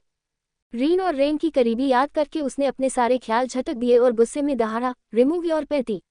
उद्धरण चिन्ह। यहाँ रीन ने ना में गर्दन हिलाई तो कवि ने फोन में प्रेम वाला वीडियो शुरू कर दिया। अब आगे क्या होगा जानने के लिए बने रहिए सिर्फ हमारे YouTube चैनल पर। Episode 44, कवि's obsession for his babies। अब आगे। कवि का ऑर्डर मिलते ही रीन के बदन में डर और दर्द की लहर एक साथ दौड़ जाती है। रीन नम आंखों के साथ कवि की डार्क आंखों में देखती है, जिनमें एक वार्निंग देखकर रीन ने रोते हुए अपने बदन से चिपके आखिरी कपड़े को हाथ लगाया और नीचे करने लगी। रीन की आंखें रो रो कर लाल हो चुकी थी। कवि को देखकर रीन आखिरी बार हिम्मत जुटाकर कहती है, कविन प्लीज ऐसा मत करिए, मैं मर जाऊंगी। उद्धरण चिन्ह। कवि गुस्से में चिल्लाया, just shut your fucking mouth otherwise I cut your tongue into millions of pieces. Rain के मुंह से मरने की बात सुनकर उसका गुस्सा फुट पड़ा था। उसकी आवाज इतनी तेज थी कि रीन का बदन कुछ पल के लिए सुन्न पड़ गया। कवि ने प्रेम को शूट करने का ऑर्डर दे दिया, वही रीन की जान हलक में आ गई। उसका भाई प्रेम इतनी बड़ी सजा डिजर्व नहीं करता है। इतना सोचकर रीन ने ना में गर्दन हिलाए और कुछ बोली, कवि प्लीज प्रेम को कुछ मत करना, प्लीज माँ, मैं करती हूँ, सब करती हूँ। इतना कहकर रीन अपने कपड़े उतारने लगी। कवि ने बॉडीगार्ड को कुछ ना करने का मैसेज भेज दिया। कवि की आंखें लाल थी। उसकी आंखों के सामने बार बार रेन और रीन का वही सीन घूम रहा था, जहां रेन रीन के ऊपर लेटा हुआ था और कवि के प्यारे प्यारे नाजुक बच्चे रेन की स्ट्रॉन्ग बॉडी के नीचे दबे हुए थे। ये सब याद करके कवि को इतना गुस्सा आता है, उसका मन करने लगा रीन की जान लेने का। रेन को देखकर कवि गुस्से में चिल्लाया, स्टॉप क्राइंग, मैंने कहा रोना बंद कर। रीन के लोअर एब्डोमेन में दर्द हो रहा था, इसलिए वो रोने लगी। रीन को मंथ्स के दौरान बहुत तकलीफ होती है और अगर उसने किसी चीज़ का टेंशन लिया तो पेट के निचले हिस्से में दर्द बढ़ जाता है। अभी रीन को वही दर्द फील हो रहा था। रीन को रोता देख अब कवि का गुस्सा आपे से बाहर चला गया और वो चिल्लाया, रोना आ रहा है, मेरे सामने कपड़े उतारने से आंसू निकल रहे हैं, हम उस लड़के के सामने टांगे फैलाते हुए शर्म नहीं आई तुझे। उद्धरण चिन्ह। कवि। रीन चिल्लाकर बोली। अब तो कवि के गुस्से का क्या कहना, एक तो इस लड़की के दूसरे लड़कों के साथ इन्वॉल्व होने के बावजूद कवि इसको अपने बेड पर लाना चाहता है, पर ये लड़की। कवि सोफे से उठा और उसने रीन के बालों को खिंचकर कहा, मुझसे ऊंची आवाज में बात करेगी, ये हक मैंने आज तक अपने डैड तक को नहीं दिया और तू अंडस को आज मैं तुझे सिखाऊंगा बेवफाई का अंजाम क्या होता है। आज इन धोखेबाज बच्चों ने अगर मुझे मिल्क नहीं दिया तो इनकी खैर नहीं, आज इन्हें खून के आंसू रुलाऊंगा। इतना कहकर कवि रीन के एक सॉफ्टी को मुट्ठी में भींचकर उसके निप्पी को बेदर्दी से मसल देता है। रीन को अब बेहद ज्यादा दर्द होने लगा था। उसकी आंखें बंद होने लगी थी। इतने दर्द में खड़े रह पाना मुश्किल था उसके लिए। उसे अब बैठना था। रीन चिल्ला नहीं रही थी, जो बात कवि को अजीब लगी। कवि जब कभी रीन के इस सेंसिटिव पार्ट को उंगलियों से मसलता है तो रीन हर बार चीखती है, तो अब इसे क्या हुआ? कवि ने नजरें नीचे करके देखा तो जैसे उसकी दुनिया थम चुकी थी। वहीं दूसरी तरफ पिंकी जो सोने की कोशिश कर रही थी, उसे लगा रीन अपने घर होगी, इसलिए पिंकी ने उसका खाने पर इंतजार नहीं किया और सोने चली गई। पिंकी का फोन बजा रहा था पर वो साइलेंट था। अचानक से पिंकी की नज़र अपने फोन पर गई। लाइट फ्लैश होता देख पिंकी समझ गई किसी का कॉल आ रहा है। उसने अननोन नंबर देखा, तभी सिया जी के 10 मिस कॉल देख उसे अजीब लगा। पिंकी पहली कॉल रिसीव करती है और सामने से एक डोमिनेटिंग आवाज सुनाई देती है, सोई नहीं अभी तक? क्या मैंने सुबह तुम्हें कम प्लेजर दिया बेबी? औक, अगर आधे घंटे तक तुम्हारी चीखें निकलवा कर भी तुम्हें उतना अच्छा नहीं लगा, रात को नींद नहीं आ रही तो मैं आ जाऊँ तुम्हें प्यार करने? देखो मैं कितना हार्ड हो चुका हूँ। लकी की इतनी डरावनी बातें सुनकर पिंकी रोते हुए बोली, आप मुझे कॉल क्यों? पिंकी की बात काटकर लकी ने झुंझलाहट में कहा, पहले तो तुम रोना बंद करो। मैं नहीं आ रहा हूँ तुम्हें प्यार करने। पता नहीं किस बच्ची के साथ सो रही हो हॉस्टल रूम में। वो बच्ची तो डर जाएगी तुम्हारी चीखें सुनकर। उद्धरण चिन्ह। मेरी चीखें पिंकी के मुंह से निकल गया। और नहीं तो क्या पिंकी, जब मैं लिटिल पिंकी में एक झटके में जाऊंगा तो चीख तो निकलेगी ना तुम्हारी। और ना जाने ऐसे कितनी बार मैं वहां जाऊंगा। तुम तो पूरे 4-5 घंटे चिल्लाने वाली हो बेबी गर्ल। लकी की इतनी भयानक बातें सुनकर पिंकी रोने लगी थी। उसने रुआसी आवाज में कहा, क्या आप मेरा आर पे करेंगे? उद्धरण चिन्ह। लकी का मुंह बन गया। उसने कहा, प्यार की बात कर रहा हूं मैं, और ये वर्ड दोबारा अपनी जबान पर मत लाना। अभी तुम किसी रीन की मां को कॉल करो और कहो वो लड़की मतलब रीन तुम्हारे साथ है। सवाल जवाब नहीं वरना। उद्धरण। पिंकी ने हाँ कहा और कॉल रख दिया। लकी खुद से बोला, इसे नींद नहीं आ रही है क्या? मैंने अच्छे से प्लेजर नहीं दिया, कल दोबारा देना पड़ेगा। वो बच्ची थी ना, इसलिए मैंने ज्यादा जोर से लिटिल पिंकी को सक नहीं किया, वरना मैं तो उसे खा जाता। लकी ने गार्डन से उस रूम को देखा जहां इस वक्त रीन और कवि मौजूद थे। वहीं दूसरी तरफ कवि ने रीन के पैरों के बीच से निकल रहे खून को देखकर घबरा गया। उसने रीन को अच्छे से थाम लिया और अपनी घबराहट कंट्रोल करके बोला, क्या हुआ है यहाँ? कहीं उस लड़के के साथ वो सब करते हुए मेरी चेहरे में चोट तो नहीं लग गई? रीन ने दर्द सहते हुए कवि के आंखों में देखा और बोली, मेरे पीरियड्स है इसलिए ब्लड। मैं इस हालत में किसी के साथ वो सब बुरे बुरे काम नहीं कर सकती कविन। आप मेरा विश्वास करिए, अगर मुझे का कुछ करना होता तो मैं आपसे कहती। उद्धरण चिन्ह। कवि तो सोच में पड़ गया। सही तो कह रही थी रीन। अगर रीन को वो सब करना होता तो वो अपने मन का तो लिहाज कर ही सकती थी। उद्धरण चिन्ह। कवि ने रीन को देखा और उसके खुले बदन को अचानक दोनों हाथों में पकड़कर प्रेस करते हुए बोला, माना तुझे उस लड़के के साथ से नहीं करना था, पर तू उसकी बाहों में गई ना। उसकी स्ट्रॉन्ग बॉडी के नीचे मेरे प्यारे और मासूम मगर धोखेबाज बच्चे दब गए ना। तो अब इन्हें पनिशमेंट मिलेगी। और वो सब मेरी आंखों के सामने हुआ था, इसलिए मैंने रोक लिया। ना जाने आज तक तेरी ये बॉडी कितने आदमियों के कांटेक्ट में आ चुकी होगी। रीन ने आंखें मींच ली। बदन में उमड़ रहे दर्द से ज्यादा तकलीफ रीन को कवि की बातों से हो रही थी। कवि को रीन की बात पर अब जाकर थोड़ा थोड़ा भरोसा हो रहा था। अगर इसके मन से है तो फिर ये किसी को अपने अंदर जाने नहीं देगी। वही कवि का दूसरा माइंड कह रहा था, अगर इतनी ही प्रॉब्लम होती तो ये उस लड़के की बाहों में क्या कर रही थी? क्या इसे मजा आता है इन क्यूट क्यूट बेबीज को दूसरों से दबाने में? और ये धोखेबाज खुशी खुशी उसके नीचे दब भी रहे थे। कवि को अब गुस्सा आने लगा। उसने पहले रीन को देखा जो अभी भी रो रही थी। रीन के मासूम चेहरे को देखकर कवि को अब जाकर लगा ये फ्लावर शॉप में तो से नहीं कर सकती है। कवि ने लकी को एक मैसेज भेज दिया, bring the stuff for girl used in a menstrual and some clothes also. Kavi Reen के दोनों उभारों को देखकर सोचने लगा उन्हें कैसे पनिश किया जाए। कवि पहले भी ये बात सोच सकता था कि रीन एटलीस्ट फ्लावर शॉप में तो वैसी हरकत नहीं करेगी, पर कवि जितना स्मार्ट है गुस्सा आने पर वो उतना ही पागल हो जाता है। कवि के गुस्से का कोई तोड़ नहीं है। गुस्से में कवि अपनी सोचने समझने की सारी शक्ति गवा बैठता है। रीन और अपने बच्चों को रेन के नीचे दबा हुआ देखकर ही कवि की सोचने समझने की शक्ति चली गई थी। कवि रीन को कुछ पल घूरता है, फिर धीरे से उसके करीब बढ़कर अपनी शर्ट खोल देता है। रीन को अब लगने लगा कवि इस हालत में भी उसके साथ जबरदस्ती करके रहेगा। रीन अपनी टिमटिमाती आंखों से कवि को देख रही थी। उसके हाथों की मुट्ठियां कसी हुई थी। कवि ने रीन के चेहरे को देखा और उसके गालों को सहलाते हुए मदहोश आवाज में बोला, ये 5 दिन कब खत्म होंगे रीन? मुझे तुम्हें प्यार करना है, तुम्हें बाहों में भरकर तुम्हारे जिस्म में गुम हो जाना है। रीन खुद से तुम ये कवि आज मुझे तुम क्यों कह रहे हैं? ये तो तू करके बात करते हैं। कवि जब गुस्से में होता है तब वो कुछ भी बकता है, पर अब वो मदहोशी में था। रीन के खुले बदन और अपने बेबीज को बिना कपड़े पहने देख उसकी डिजायर्स बढ़ने लगी। कवि से अब अपने जूनियर का दर्द देखा नहीं जा रहा था। कवि ने अचानक रीन को अपने करीब खिंचा और उसके होंठों पर होंठ रख दिए। कवि की मजबूत बाहों में रीन किसी बच्चे की तरह समा चुकी थी। कवि आंखें बंद करके रीन के अपर लिप को खा रहा था। उसने कुछ अलग करने का सोचा। कवि ने रीन को देखा और मदहोश आवाज में कहा, अब अपना मुंह खोलो और जब तक मैं ना कहूं बंद मत करना। अंडरस्टूड। रीन ने डरते हुए हाँ में गर्दन हिलाए और यहाँ कवि ने एक बेबी को जोर से मुट्ठी में भींच लिया और रीन की रोजी लोवलीप के ऊपर टंग घुमाने के बाद उसके दूसरे बेबी को भी जोर से दबा दिया, जिससे रीन का मुंह थोड़ा खुल गया। मैं तुम्हें खाने जा रहा हूँ नरीन, तुम भी मुझे खाना। यू नो कवि को भूख लगी है। इतना कहकर कवि ने बिल्कुल मासूम बच्चे की तरह फेस बना लिया। रीन तो शौक हो गई।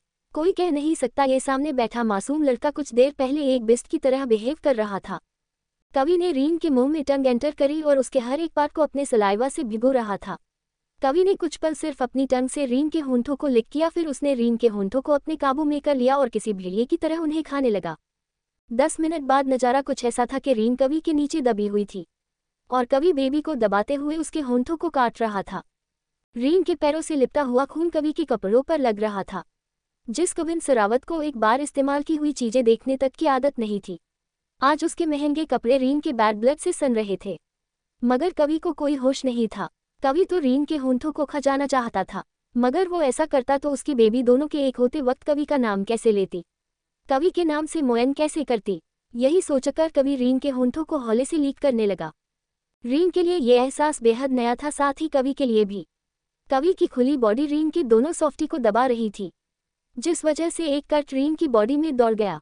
कवि ने आज तक ऐसी औरतों को देखा है जो उसके डैड के पैसों के पीछे भागती है। कवि ने कम उम्र से ही बहुत कुछ सीख लिया था और वो समझ चुका था इस दुनिया में पैसे से ज्यादा किसी की इम्पोर्टेंस नहीं है। रीन भी कवि को एक पैसे और अमीर आदमियों के पीछे भागने वाली लड़की लगती है, मगर पता नहीं उसमें ऐसा क्या था जो कवि को उसका दीवाना बना रहा था। कवि रीन के चेहरे को देखकर प्यार से बोला, बेबी अब मैं तुम्हें प्यार करूंगा तो अच्छे से आवाजें आने चाहिए और मेरा बच्चा। रीन अगर पानी पी रही होती तो पक्का कवि की बात सुनकर उसके मुंह से बाहर आ जाता। आहे, रीन चीखी क्योंकि कवि ने उसके निप्पी को मसल दिया था। वर्ड्स कवि गुर्राया, यस के कवि, उद्धरण चिन्ह। कवि ने पप्पी फेस बनाकर कहा, feed me Reen as if I am your little baby boy. फिर थोड़ा सख्ती से बोला, मिल्क नहीं आ रहा है तो अब इमेजिन करना पड़ेगा जैसे मैं उसे कंज्यूम कर रहा हूँ। इन धोखेबाज बच्चों को कितना भी प्यार कर लो मिल्क देते ही नहीं है। अगर मैं तुम्हारी टम्मी में बेबी दूंगा तो उसे मिल्क देंगे और मुझे क्यों नहीं? क्या मुझ में कांटे लगे हैं? इतना प्यार से तो सक करता हूँ। फिर गुस्सा करना भूलकर कवि ने पाउट बना लिया और मायूस आंखें करके बोला, कवि को भूख लगी है, जान फीड कराओ ना। I want you and my babies, I will seek them very deeply. Kavi को किसी 10 साल के बच्चे की तरह क्यूट बिहेव करता देख रीन की सांसें गले में अटक गई। कवि ऐसा तो बिल्कुल नहीं है। शायद रीन के इतने स्वीट बेबीज को देखकर उसके अंदर का लिटिल बेबी बाहर आ गया था। कवि ने रीन को सोफे पर बिठाया, मगर ये क्या? रीन के पैरों के बीच से अभी भी ब्लड आ रहा था। कवि ने लकी को कॉल करना चाहा, तभी बेडरूम का डोर नॉक हुआ। कवि ने रूम का डोर खोला और लकी के हाथ से सैनिटरी नेपकिन की बैग लेकर दरवाजा उसके मुंह पर बंद कर दिया। कवि वॉशरूम में आया। कवि की इतनी हॉट और मस्कुलर बॉडी देख रीन की आंखें बड़ी बड़ी हो गई। ऊपर से उसके हाथों की वेन्स जो उसकी गोरी फिट बॉडी पर टैटू की तरह दिखाई दे रही थी। सब देखकर रीन जल्दी से आंखें बंद कर लेती है। रीन को वो बैग देकर कवि सोफे पर बैठ गया और उसे देखकर बोला, खुद को क्लीन करो और ये भी यूज करना। उद्धरण चिन्ह। रीन ने बैग में पड़े कुछ कपड़े और नेपकिन को देखा और हाँ में गर्दन हिलाई। उसने कवि को देखा और एक हाथ से अपने बेबीज को छिपाते हुए बोली, आपके सामने कैसे? सो वॉट, मैं कौन सा पराया हूँ? तुम्हारे और अपने बच्चों का एक ही तो बाप हूँ। मेरे सामने कैसी शर्म? और हाँ, अपने हाथ थोड़ा कंट्रोल में रखो, अगर इन्होंने मेरे बेबीज को ढका तो मैं तुम्हारे हाथ काट दूंगा।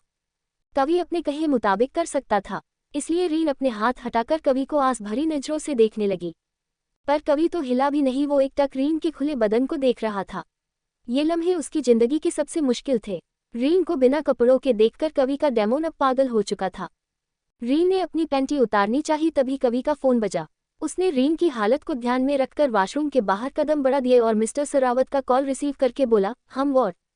तुम रीन को कहाँ लेकर गए हो और तुमने रीन के ऊपर हाथ क्यों उठाया?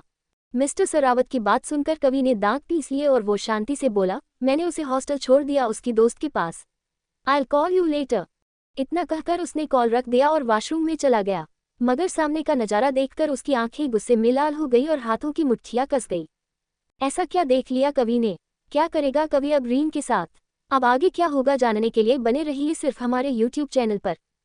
एपिसोड 45, कवि स्ट्रेंज बिहेवियर हम इट्स हर्टिंग, उद्धरण चिन्ह। अब आगे। मिस्टर सरावत की बात सुनकर कवि ने दांत पीस लिए और वो शांति से बोला, मैंने उसे हॉस्टल छोड़ दिया उसकी दोस्त के पास। I'll call you later। इतना कहकर उसने कॉल रख दिया और वॉशरूम में चला गया। मगर सामने का नज़ारा देखकर उसकी आंखें गुस्से में लाल हो गई और हाथों की मुट्ठियां कस गई। सारा ने कपड़े पहन लिए थे जबकि कवि ने सिर्फ उसे सैनिटरी वेयर इस्तेमाल करने को बोला था। कवि के दोनों आइडेंटिकल ट्विन्स कपड़ों के नीचे ढक गए थे, जिन्हें देखकर कवि को बहुत गुस्सा आता है। इसकी हिम्मत कैसे हुई मेरे बच्चों को छिपाने की? एटलीस्ट मेरे सामने तो इन्हें बिना कपड़ों के रखना चाहिए ना। क्या इसे सुकून मिलता है एक बाप को अपने बच्चों से दूर करके? मैं तो कुछ नहीं कर पाऊंगा इसे, मगर ऊपरवाला बैठा है, वो जरूर मेरे ट्विन्स की बुरी माँ को सजा देगा। इतना सोचकर कवि वॉशरूम के अंदर जाता है और रीन को बाहों में उठाकर बेडरूम में लाकर उसे बेड पर पटक देता है। कवि ने आज तक भगवान के ऊपर भरोसा नहीं किया है। हाँ, जब उसकी माँ इस दुनिया होती थी तब कवि बेशक बुद्धा को मानता था, अपनी माँ के साथ मंदिर में कदम भी रखता था। पर जब से उसकी माँ की मौत हुई है कवि ने भगवान पर भरोसा करना छोड़ दिया है। पर आज रीन को पनिश करने के लिए उसके मुंह से बहुत साल बाद भगवान का नाम निकला था। कवि तो सिर्फ पैसे कमाने पर और अपनी पावर बढ़ाने पर ध्यान देता है। उसके डैड के पीछे बहुत सारी औरतें पड़ी थी, सबकी सब लालची थी। उन सबको देखकर कवि के मन में दुनिया भर की सभी औरतों की इमेज किसी कचरे के समान हो चुकी थी। कवि अपने परफेक्ट शेप बच्चों को रीन के कपड़ों के ऊपर से देखकर सोचता है, कितने प्यारे और हसीन साथ ही परफेक्ट है उसके बच्चे, बिल्कुल किसी नायाब रबी की तरह। कवि के लिए उसके बेबी सबसे ज्यादा परफेक्ट थे। रीन तो अलग दर्द में थी। आज उसके मंथ का तीसरा दिन था और यहाँ कवि को चैन नहीं है। वो तो किसी सामान की तरह रीन को फेंक रहा है। वही दूसरी तरफ नकुल का रूम। नकुल बेड पर लेटकर टेढ़ा मुस्कुरा रहा था। परी की कही बात, आप दोनों शादी कर लो फिर आपका बेबी आ जाएगा। लाइक सीरियसली, रीन बच्चा करेगी? अरे वो खुद बच्ची है, पता नहीं उसे बड़े होने में कितने साल लग जाएंगे। अगर बच्चे हुए तो उन्हें फीड करना पड़ेगा। रीन के वो बीज ही नहीं है। हाँ, वो क्या फीड कराएगी? मतलब छोटे से तो है, मेरे एक हाथ में दोनों एक साथ आ जाएंगे। उद्धरण चिन्ह। नकुल यही सब सोच रहा था तभी उसने गौर किया, आखिर वो क्यों सुबह से रीन के ऑरेंजेस के बारे में इतना सब सोच रहा है। उसे क्या लेना देना? वैसे भी रीन सिर्फ उसकी एक दोस्त है। नकुल को रीन आज तक खूबसूरत तो लगी ही नहीं, लगती भी थी तो नकुल रीन का मजाक उड़ा दिया करता था और रीन उसके ऐसे बिहेव की आदी हो चुकी थी। उसे नकुल की सोच और बातों से ज्यादा फर्क नहीं पड़ता था। उसके पीछे तो पूरा कॉलेज पागल था। ऊपर से नकुल का भाई भी लाइन में लग चुका था। रीन का फिगर सही था, उसके हिसाब से उसके सभी पार्ट का मेजर और शेप बिल्कुल सही था। पर अब नकुल को कौन समझाए हीरे की असली परख जौहरी को होती है। और रीन के हीरे कवि जैसे जौहरी की नज़र में आ चुके थे, जो उन्हें जिंदगी भर प्यार करने वाला था। नकुल सोने की कोशिश कर रहा था तभी उसके दिमाग में दोबारा ख्याल आता है, अगर रीन प्रेग्नेंट हुई तो कहीं डिलीवरी के वक्त उसको कुछ हो ना जाए।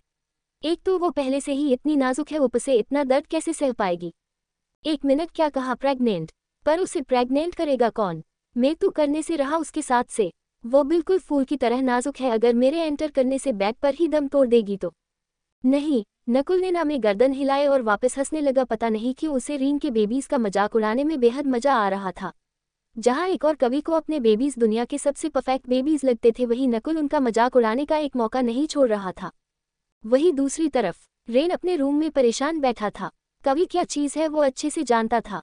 कवि के पास किसी के लिए वक्त नहीं होता है, इवन अपने डेट के लिए भी नहीं, जिस वजह से मिस्टर सरावत और कवि में बेहद दरिया भी आ चुकी थी। कवि जैसा बदतमीज और अपने काम से काम रखने वाला इंसान आखिरकार रीन के लिए फ्लावर शॉप क्यों आएगा? यही सवाल उसके दिमाग में घूम रहा था। वही परम सो रही मीरा को एकटक देख रहा था। उसे तो हर बात का गिल्ट हो रहा था, मीरा का रेप करने का, उसके साथ ऊंची आवाज में बात करने का, मान को कॉल पर उनके इंटीमेट साउंड सुनाने का गिल्ट उसे जरा भी नहीं था। बिल्कुल नहीं, मीरा उसकी फियांसी है तो ये हक सिर्फ उसका ही है। मान क्यों मीरा के पीछे पड़ा रहता है? मान नहीं आता उनकी लाइफ में वापस तो ऐसी नौबत नहीं आती कभी। परम रो रहा था क्योंकि वो कभी बाप नहीं बन सकता था। उसकी मीरा कभी बच्चा कंसीव ही नहीं कर सकती थी। उसकी आंखों में बेहद ज्यादा गिल्ट था, पर जल्द ही ये गिल्ट गुस्से में बदलने वाला था। उसने मीरा के माथे को चूमा और उसके होंठों को चूमकर वहां से निकल गया खिड़की के सहारे। जिरावत मेंशन। रेवान जिरावत को किसी औरत का कॉल आता है जिसे रिसीव करके वो नर्म आवाज में बोले, हमारी चुटकी का कोई पता नहीं चला, देव भी उसे ढूंढ रहा है।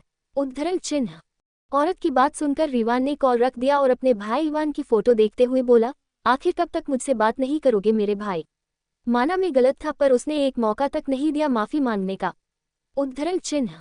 कहकर वो आदमी शराब पीते हुए आंखें बंद कर लेता है और उसे एक लड़की की चीखें सुनाई देती है, प्लीज छोड़ दो मुझे, आहिमा मैं वैसी लड़की नहीं हूँ प्लीज। उद्धरण चिन्ह। रिवान अचानक आंखें खोलता है और अपना पसीना पोंछकर चेहरे पर कुछ गर्म चीज महसूस करके नामे गर्दन हिलाता है। वो समझ गया ये उसके आंसू है जो उसकी मोहब्बत की याद में बरस रहे हैं। कवि का विला। रीन को बेड पर फेंकने के बाद कवि उसके जबड़े को मुट्ठी में भींचकर गुस्से में बोलता है, किससे पूछकर तूने कपड़े पहने? क्या मैंने कहा था कपड़े पहनो ऐसा? Answer me damn it. उद्धरण चिन्ह। रीन सुबकते हुए बोलती है, कवि मुझे बहुत ठंड लग रही थी इसलिए मैंने। उद्धरण चिन्ह। कवि जोर से चिल्लाता है, वो सब कुछ भी हो, तेरी इस बॉडी और खासकर मेरे इन बच्चों पर सिर्फ मेरा हक है, तो दोबारा हिम्मत भी मत करना मेरी मर्जी के बिना कुछ पहनने की। अंडरस्टैंड? रीन तो उसकी खौफनाक आवाज सुनकर पहले बेहद डर जाती है, फिर बाद में धीरे से हाँ में सिर हिलाकर कहती है, जज ऐसा आप कहेंगे वैसा होगा, बस आप चिल्लाए मत। कवि ने अपना गुस्सा दबाया और रीन के बदन से वो न्यू ड्रेस अलग करते हुए बोला, आगे से अगर तुमने मेरे सामने मेरे बेबीज को कवर किया तो मैं तुम्हारी जान ले लूंगा। देखो तो कितने रेड हो गए हैं। अरे इतनी टाइट वेयर कौन पहनता है? क्या तुम्हारा प्लान है मेरे बच्चों का दम घोटकर उनकी जान लेने का? उद्धरण चिन्ह। अब रीन क्या बोले? कवि की ऐसी बातें उसे बेहद डराती थी। वो तो जोर जोर से रोने लगी। कवि ने उसका रोना पूरी तरह से इग्नोर किया और एक झटके में उसकी इनर को फाड़ दिया और बोला, बहुत हो गया ऐसे कपड़े पहनकर मेरे बेबीज पर अत्याचार। बेचारे गूंगे हैं, कुछ बोल नहीं पाते तो तुम अपनी मनमानी करोगी। और एक मिनट, इतने टाइट कपड़े क्यों पहन रखे हैं? क्या लड़कों को सेड्यूस करने का इरादा है? रीन ने जल्दी से नामे गर्दन हिलाए और यहाँ कवि ने गुस्से में उसे बैग पर अच्छे से बिठाया और बोला, देखो तो कितने रेड हो गए हैं। Know my sweet babies your daddy is here, don't cry. उद्धरण चिन्ह। उसने रीन को गुस्से में घुरा और बोला, हाँ तुम्हारी मम्मा कुछ ज्यादा ही केयरलेस है, डैडी का लव चाहिए, ओ माई स्वीट वंस। उद्धरण चिन्ह। कहकर उसने रीन को देखा और थोड़ा नरमी से बोला, कितना रोती हो तुम, मुंह बंद करो और अभी हमें अपने बच्चों को प्यार करना है, चलो मेरा साथ दो। कहकर उसने रीन के एक बेबी को हाथ में पकड़ लिया और हल्का मसाज देते हुए बोला, कैसा लग रहा है आपको? डैडी तो आपके लिए दिन रात परेशान रहते हैं, पर आपकी ये धोखेबाज माँ पता नहीं अपने बच्चों के हैंडसम बाप को छोड़कर दूसरे लड़कों के गले पड़ती रहती है। क्या मम्मा का भी प्यार चाहिए आप दोनों को? बस अब रीन को सिर्फ चक्कर आने को रह गए थे। ओए हनी सुनो, बच्चे प्यार मांग रहे हैं, चलो जल्दी जल्दी इन्हें प्यार से सहलाओ। कवि बोला रीन को देखकर। उसे बच्चों के साथ साथ उनकी मम्मा भी आज बेहद प्यारी लग रही थी। रीन का प्यार सा चेहरा जो रोने की वजह से लाल हो चुका था, ऊपर से उसकी वो काली आंखें। कवि को कुछ तो अजीब महसूस होने लगा था। कवि ने रीन के चेहरे से ध्यान हटाया और उसके पैरों के पास घुटनों के बल बैठकर बोला, है हनी चलो जल्दी, बच्चों को प्यार चाहिए। इतना कहकर उसने एक बेबी को हाथों में थामा और प्यार से मसाज देने लगा। रीन सिहर उठी, आह कवि। उद्धरण चिन्ह। कवि को रीन के मुंह से अपना नाम वो भी मौन करते हुए सुनकर अचानक अपना बॉडी टेम्परेचर बढ़ता सा महसूस हुआ। कवि का लिटिल मॉन्स्टर ना चाहते हुए भी स्ट्रेट हो रहा था।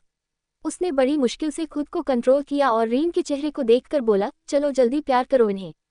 इतना कहकर कवि एक बेबी रीन के हाथों में थमा देता है और रीन के हाथों पर अपने हाथ रखकर उससे प्रेस करवाता है। रीन को बस अब हार्ट अटैक आना रह गया था। कवि के सामने रीन के चेरी निप्पी थे जिन्हें देखकर उसका गला सूखने लगा। उसे तो मिल्क चाहिए था पर उसके बच्चे नहीं दे रहे थे। अब कवि क्या ही कर सकता है? उनके ऊपर गुस्सा भी उतार नहीं सकता और उनकी माँ के ऊपर गुस्सा उतारने का कोई फायदा नहीं। ये लड़की दूध की तरह गोरी होकर भी एक बूंद तक दूध का कैरी नहीं कर सकती है। क्या अब इसके अंदर मिल्क लाने के लिए ड्रग्स इंजेक्ट करने पड़ेंगे? मगर ड्रग्स देने के लिए सिरिंज यूज होती है और मेरे मासूम बच्चों पर मैं सिरिंज कैसे चुभो सकता हूँ? नहीं, ये आइडिया गलत है।